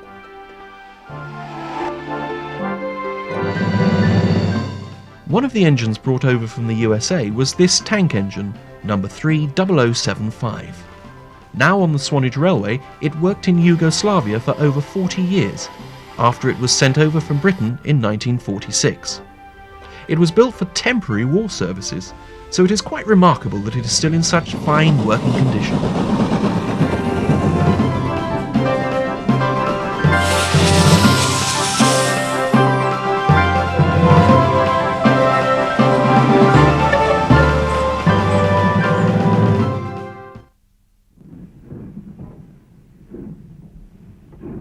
But the principal American locomotives brought over were the purpose-built standard heavy freight S-160 class 280s. After they were shipped over from America, they were made ready at works in Britain before being used on the hard-pressed railways for 2 years. In late 1944, they were repaired and sent over to the continent after the Normandy landings. These were some of the variety of locomotive types designed by the US Army Transportation Corps, which were built in large numbers at the Baldwin, Lima and Alco Locomotive Works in the USA. Some 400 S-160s were put to work on British railways to help cope with the increase in freight traffic caused by Bolero.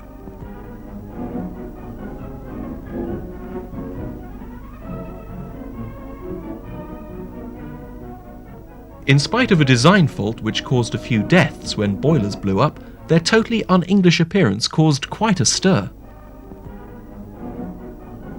Austerity was the order of the day, so the locomotives were designed with no frills, which meant building needed few special materials. With fabricated rather than forged parts, they were capable of running on poor track and were easy to repair in wartime conditions. They were not designed to last, but many of them continued to run successfully for decades.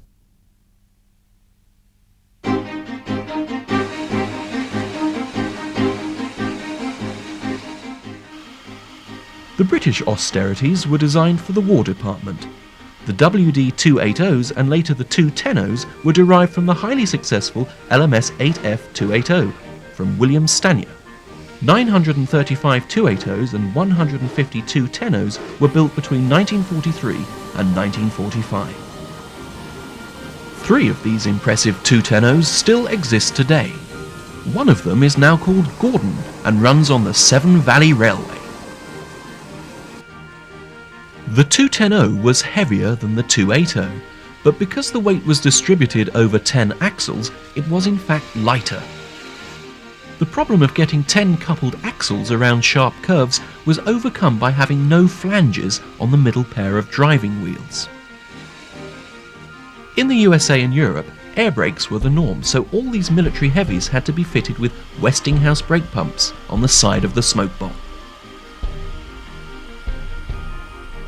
With 34,215 pounds of power and driving wheels half an inch larger than the 280, the 210 could go faster because it steamed more freely.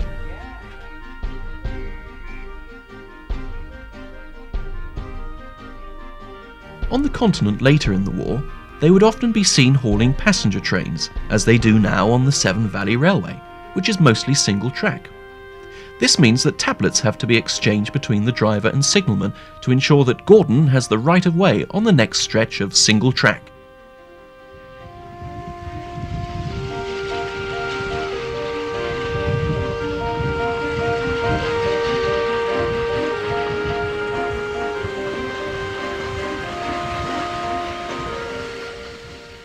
Gordon was originally WD number 73651 and was used on the Longmoor Military Railway for training purposes, hence the LMR on the tender, which does not stand for London Midland Region.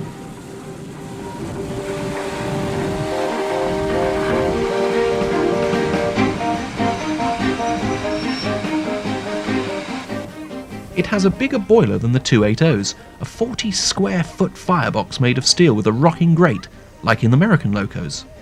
To fire it was about as much as any one man could manage.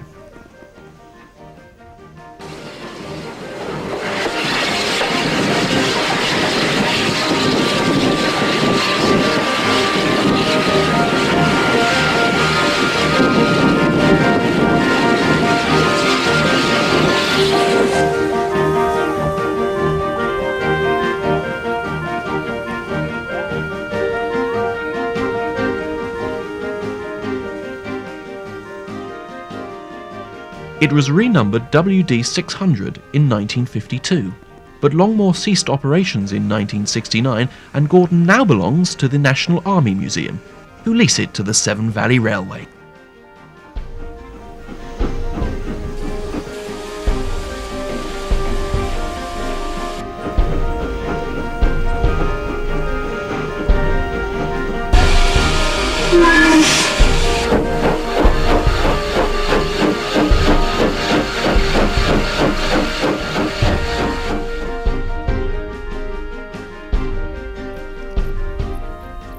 In the southeast, the Kent and East Sussex Railway is still going strong at the end of the 20th century.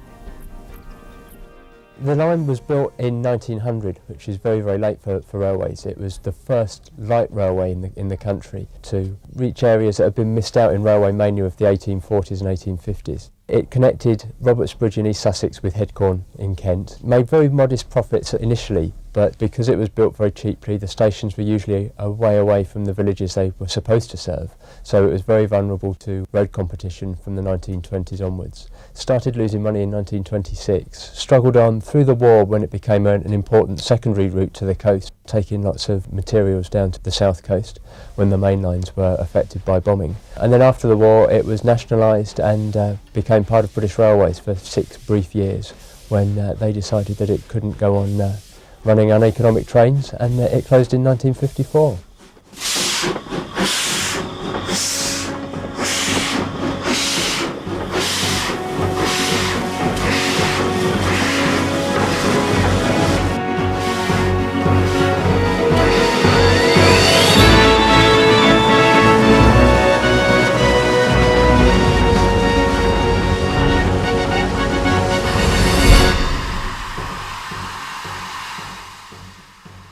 During the conflict, the military were very short of shunting engines. Again, the Americans stepped in with about 370 060 tanks. Like the 280s, they looked typically American and were scaled down for our smaller loading gauge.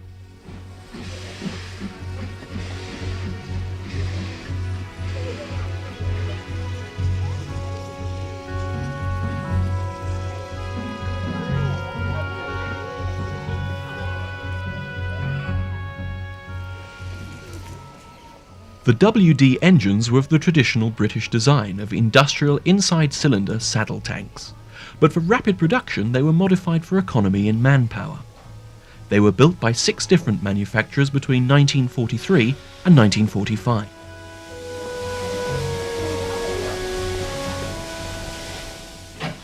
This British type was also built after the war until 1953.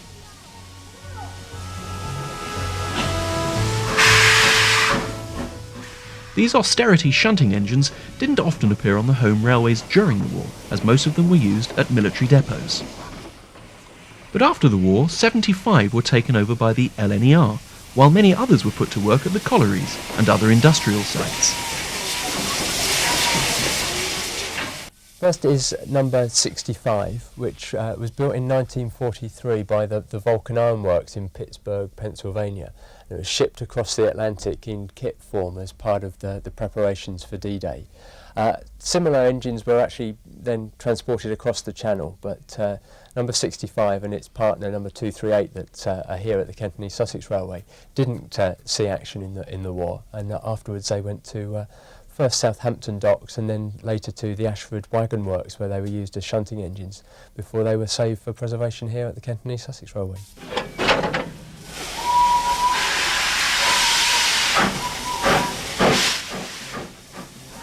Typically, number 65 has a parallel boiler, outside cylinders and 3 enormous domes on top of the boiler. 2 of them are sandboxes. It's now in its southern livery without its name Maunsell, which it carried until recently. Because the Southern equipped it for working on the docks, it was fitted with a radio telephone.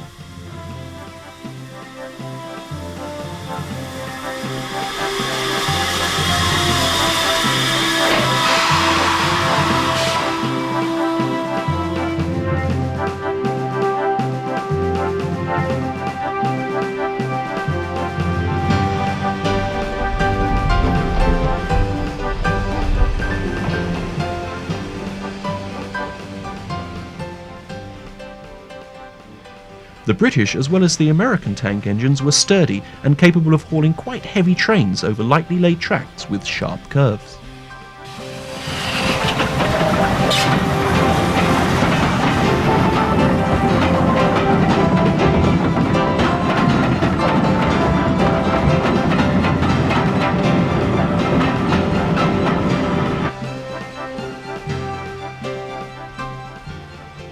The Kent and East Sussex Railway number 24, Rolvenden, was formerly WD number 200 and was recently called William H. Austin.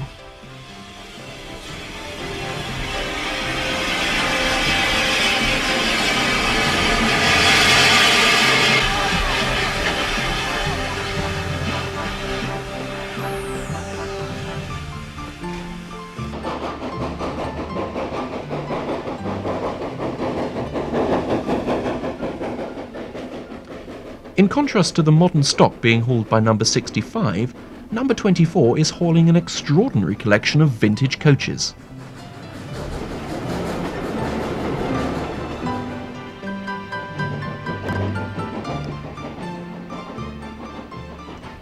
These wartime tanks have proved very popular with the preservation groups, and no less than 43 of these engines, and 5 of the American ones, are working today on railways up and down the country. The preservation groups have done a magnificent job in restoring them and painting them in attractive liveries, a far cry from the drab black of the war.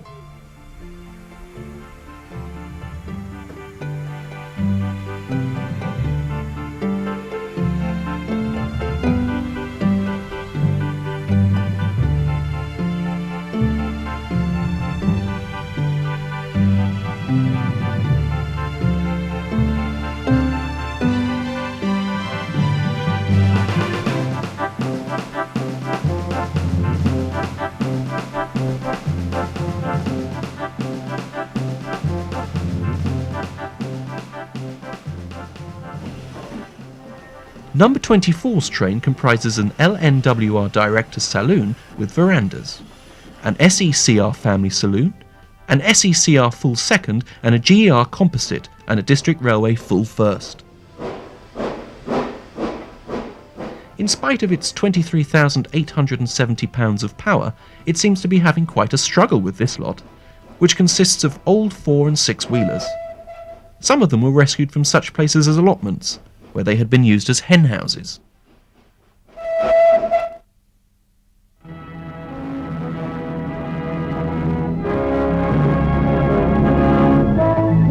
Locomotives are the key to victory. Production of a utility engine is now underway at a works in Scotland. RAF loco-busting not only draws the lifeblood of enemy transport, it raises a problem for us when we invade Europe. Designers working to Ministry of Supply orders got out plans for an austerity locomotive for use first on British railways, then overseas with the invading armies. Working to an approved design for an engine to haul 700 tons, it was found that in steel castings alone, the weight was reduced from 21 tons to 4. No less important in times of manpower shortage, the design saves 6,000 man-hours on every engine made. Old Robert Lithgow, 70, has been with the firm 43 years, and even he isn't the veteran here. Thomas Alexander is 76 and started here 60 years ago when Backy was 4pence an ounce. Tommy Puan comes from China near Chongqing. He wants to be able to make engines to beat the Japs.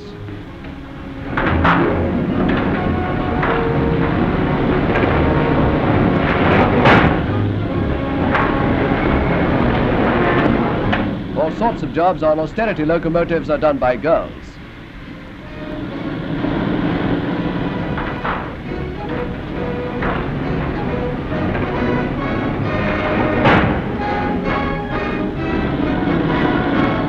It was a memorable day at the works when the first engine was completely assembled. It has the standard British gauge, 4 foot 8½, but it can be quickly adapted to run anywhere on the continent. No time was lost before stoking up for boiler tests. One reason why these locomotives can be made quickly is that they're not built primarily for speed. Heavy haulage between 30 and 40 miles an hour is all that's wanted.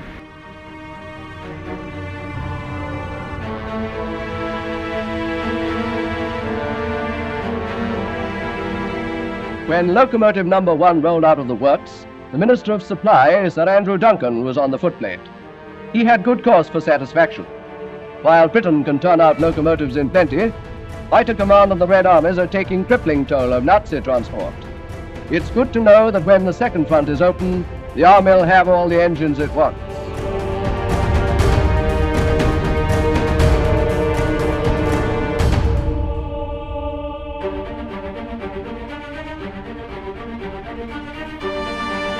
Germany, 1990.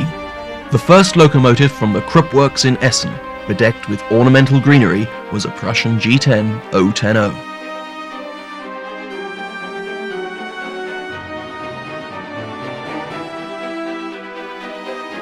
Krupp was renowned for making heavy armaments and munitions during the First World War and had grown into one of the largest armament producers in the world.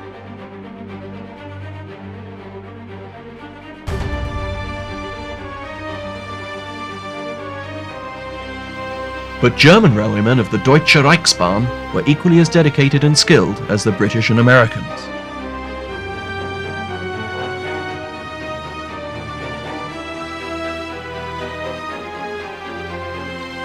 Who else but a dedicated railwayman would spring out of bed at 2:30 in the morning and cycle off to the locomotive depot with such enthusiasm?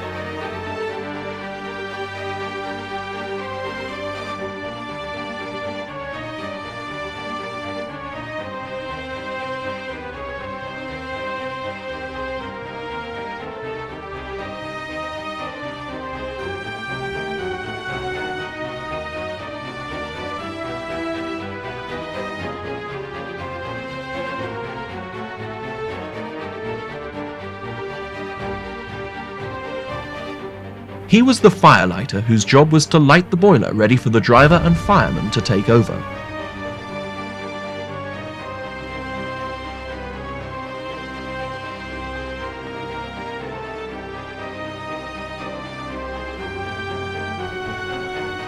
Once steam pressure was high enough, the driver and fireman would board the engine with their kit.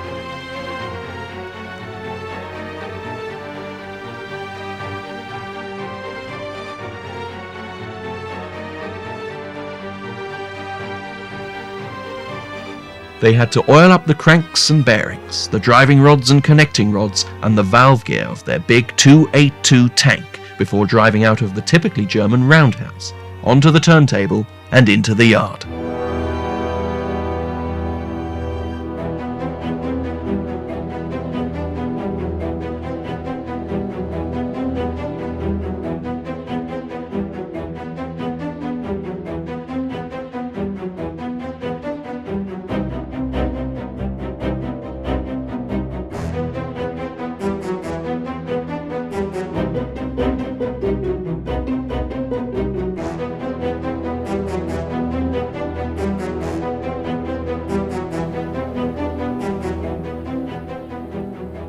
Once in the yard, they had to refuel the locomotive with enough water and coal for the journey ahead.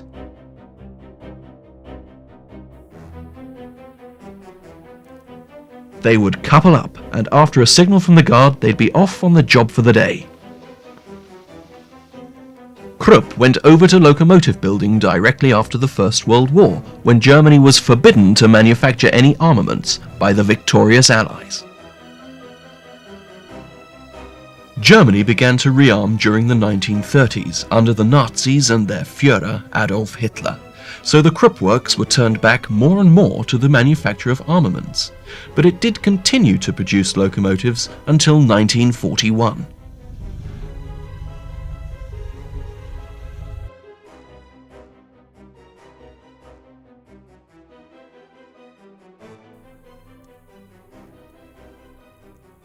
Our 282 tank shunted some of its wagons into the sidings of a local yard. This was done by the train crew, who sometimes used a clever little device called a scotch as a brake.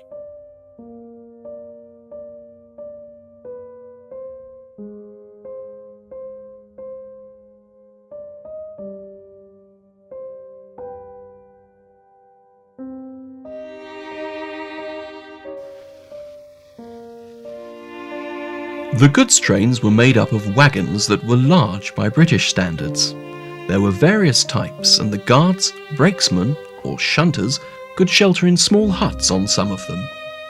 Because many of the goods trains had continuous brakes, there was no need for a guard's van.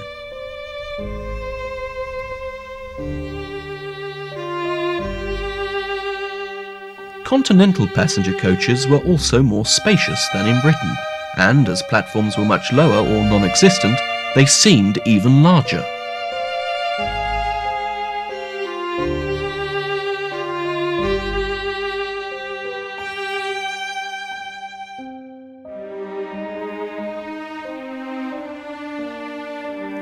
They also had to have several rows of footboards for the passengers to clamber up into the carriages.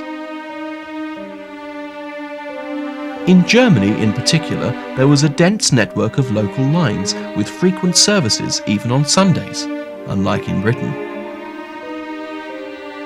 You could also look out from the veranda at the back of some trains, particularly the local ones. This gave an interesting view of the towns and countryside.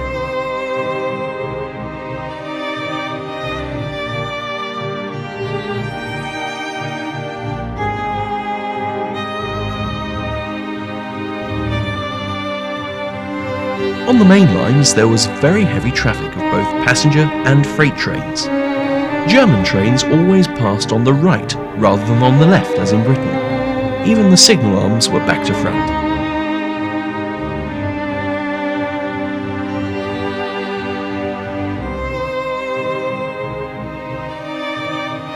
In 1939, Krupp celebrated the birth of its 2000th locomotive. 06001 and 002 were massive 484 streamlined express locomotives, and they were the only two ever built.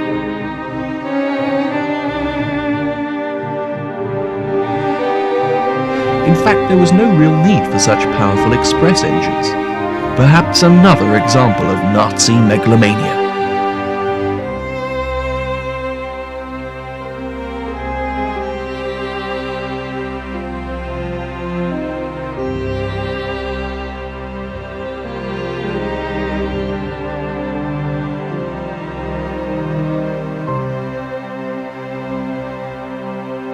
But as streamliners they were not unique, as there were some 200 streamlined 462s of various classes already running on the Deutsche Reichsbahn at that time.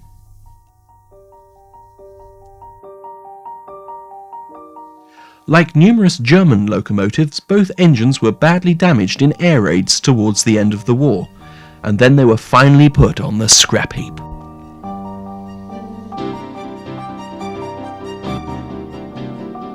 Even in peacetime, the British railway companies followed a general policy of self-sufficiency in the manufacture and repair of all their equipment. Because of this, they had a range and variety of major workshops, unmatched in any other industry. Iron, steel, metal fabrication and woodwork were all part of the internal skills possessed by the railwaymen. The Southern Railway's Eastleigh Works, for instance, were ordered to produce no less than 1,000 railway wagons for military use in Persia to carry supplies to Russia, but they had to be delivered in 10 short weeks.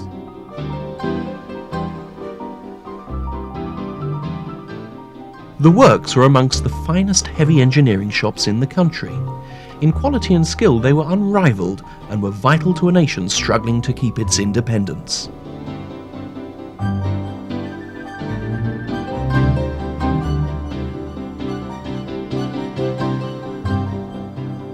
Because of the shortage of manpower on the railways, 105,703 women had been employed by 1943. They were to be found in practically every part of the system, including the workshops where they had been trained to become engineers.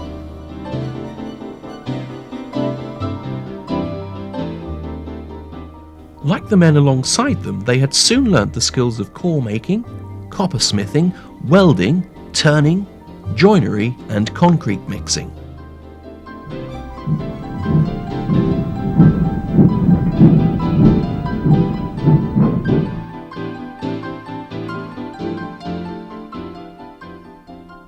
"13,000 aircraft were to be unleashed on Normandy. 867 were to be gliders full of troops. Again, the railway workshops were utilised in the manufacture of Horsa gliders. Because the engineering staff were ideally placed, they could adapt to the manufacturing of all kinds of military hardware, including tanks, aircraft, and even small ships. This was done by cutting down the construction of new railway equipment and limiting repair work to the bare essentials. Assembly had to be done on the spot in the works. Then the women literally sewed the fabric onto the frames before the unenviable task of applying liberal quantities of foul-smelling dope over the whole construction. Guns, bombs, shells, cartridges and even barrage balloons were manufactured in railway workshops up and down the country. Eastleigh found itself responsible for manufacturing the entire tailplane section of the horses.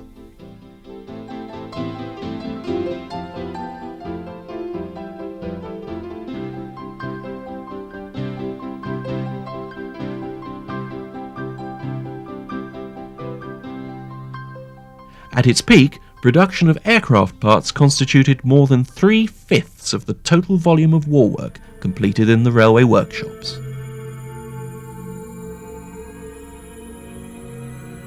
What must have been galling to these gallant workers was that the gliders generally would only be used once, as many of them would be irreparably damaged as they landed in the war zones.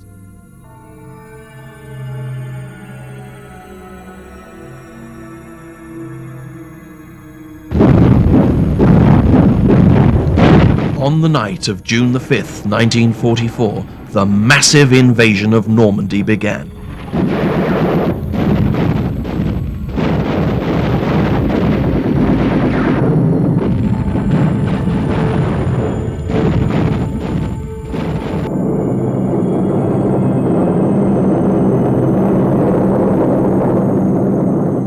Bombing was followed by airborne troops delivered from Dakotas and by gliders.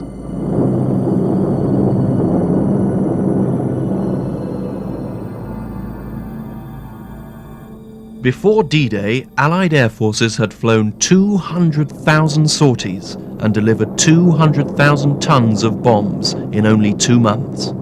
The French railway system was virtually at a standstill, with all the bridges over the Seine between Paris and the Channel destroyed. Railway stations such as Caen were almost completely demolished.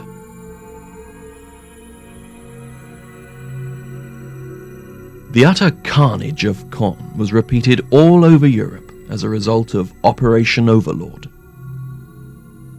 It was a bitter irony that the Allies had done a magnificent job of virtually demolishing a railway system that they now had to repair for their push through France and into Germany. Some of the locomotives suffered irreparable damage, with fittings blown off, joints loosened or cracked, frames cracked or bent beyond repair. Damaged connecting and coupling rods, valve gear, cylinders and boilers all contributed to huge dead weights stuck on twisted rails. Somehow these heavy hulks had to be moved before the railways could be operational again.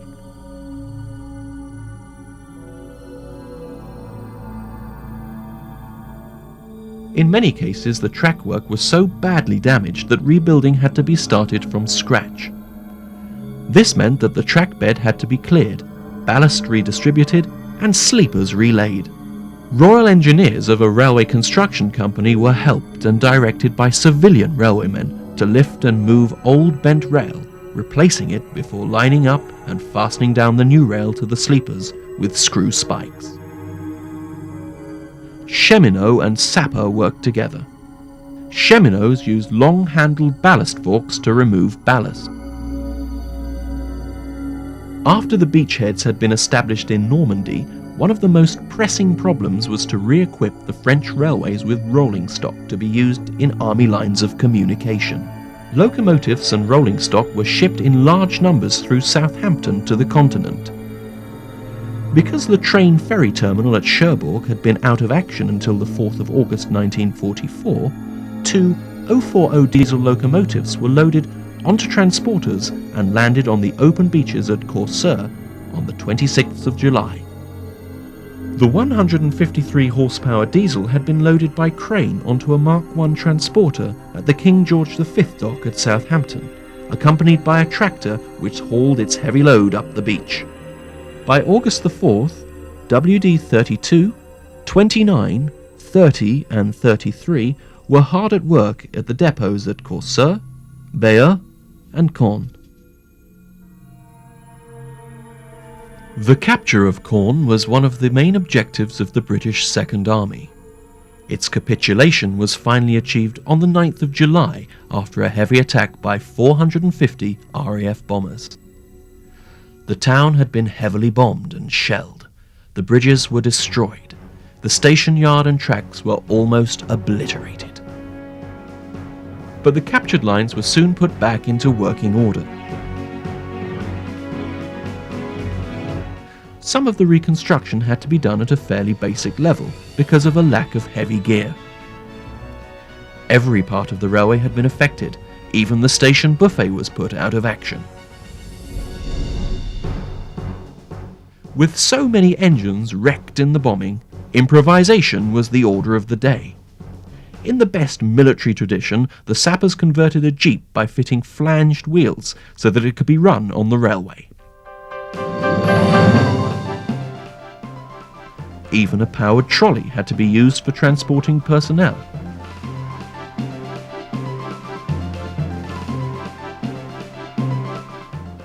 Number 21 bridge over the River Orne had been cut at either end by the Germans. But the line was restored on 4 75-foot, 2-girder deck type unit construction railway bridges, spanning the existing piers and abutments. The double track opened on the 26th of August.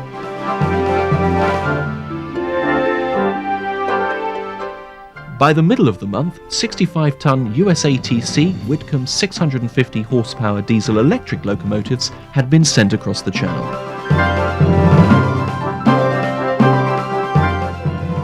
Further along the line, the level crossing was manned, with the keeper using flags to direct the rail and road traffic.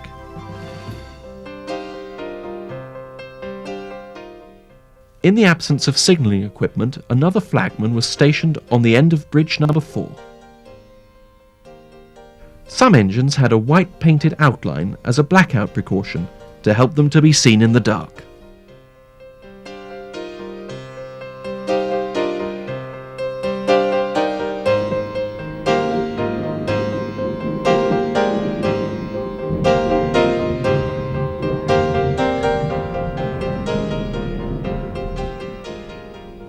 Unlike Britain, the Continentals used screw couplings, which meant that the shunter had to have a safe place to go during the delicate operation.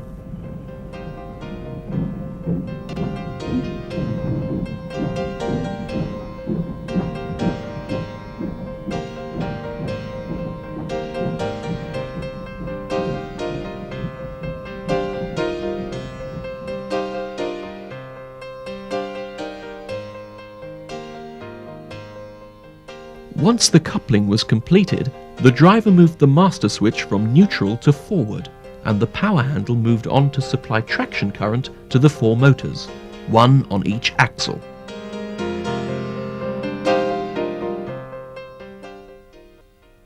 At Caen, the departure indicator board for platform D was changed using a certain amount of improvisation.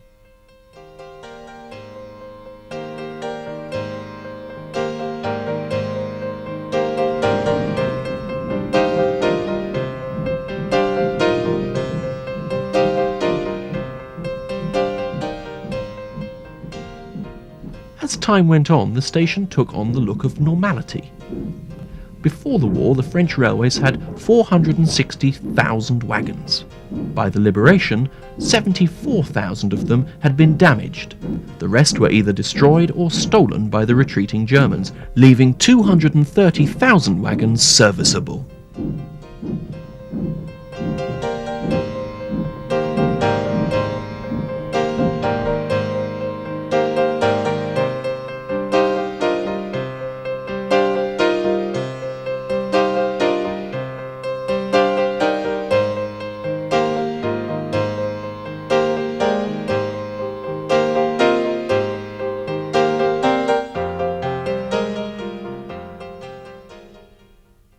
A transportation and engineer stores depot along the Caen-Bayeux line was opened for traffic on the 12th of August, which was essential to accelerate the repairs more quickly.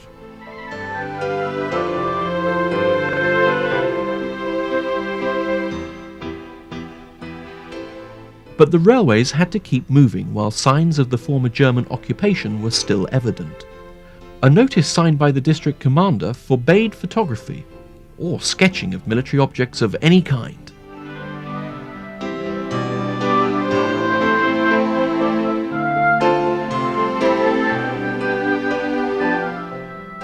Day by day, track by track and sleeper by sleeper, the French railway system was being rebuilt by an army of soldiers and civilians.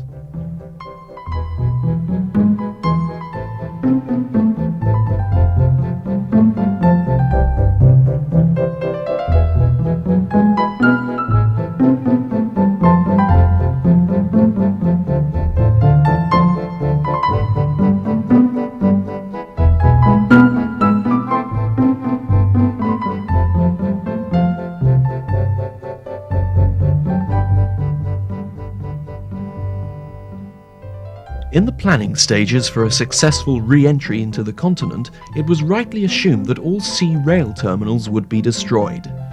This meant that not only would temporary terminals have to be built, but any rail ferries would have to be adapted with special ramps for the engines and rolling stock to disembark.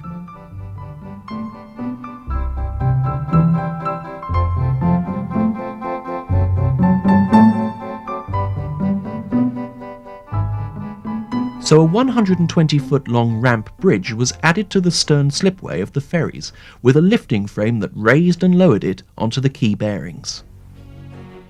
It wasn't until October 1944 that any British engines were ferried across. War Department Austerity 210O engines were rolled off, in this case from a Daffodil-type ferry at Dieppe. The locomotives and their tenders were landed with no control before being lined up, ready to go to work. Just as in Cornwall, Dieppe had been hard hit by the Allies, where locomotives that were not too badly damaged had to be re-railed. Sometimes jacks had to be used, as on this former État 141 class engine and its tender. Any locomotives that were salvageable were cleaned up and were put back to work. The relentless repairs to the railway network continued all over Europe.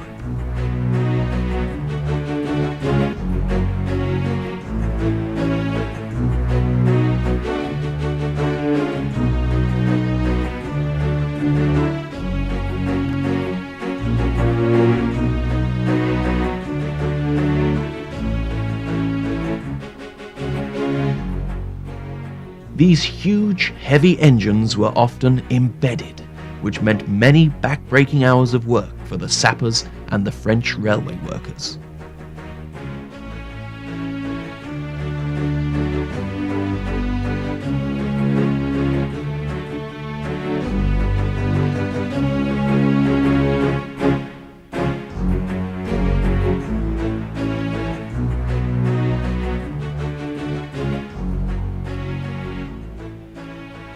As 1944 turned into 1945, the Allies continued their long march to Germany itself. The thousands of gangs of railway workers and troops followed behind, repairing and building the tracks for the vital movement of munitions and supplies needed by the Allied armies and air forces. The mammoth task of getting the European railways back to some sort of normality was a feat of organisation, logistics and sheer determination from all the railwaymen and their military comrades across the continent.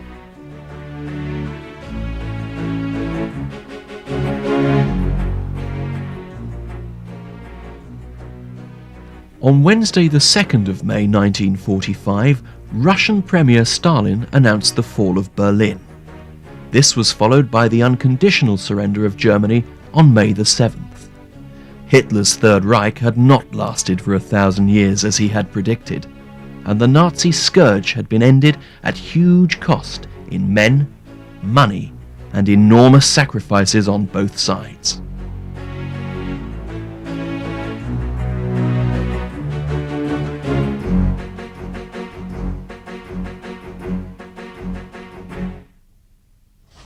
Today, the North Yorkshire Moors Preservation Society not only run many of the wartime engines and rolling stock, but every year it celebrates the gallantry of all railwaymen and women who worked so tirelessly during those dark days, with its Steam at War weekend. So, to get the flavour and atmosphere of those times, why don't you join in next year?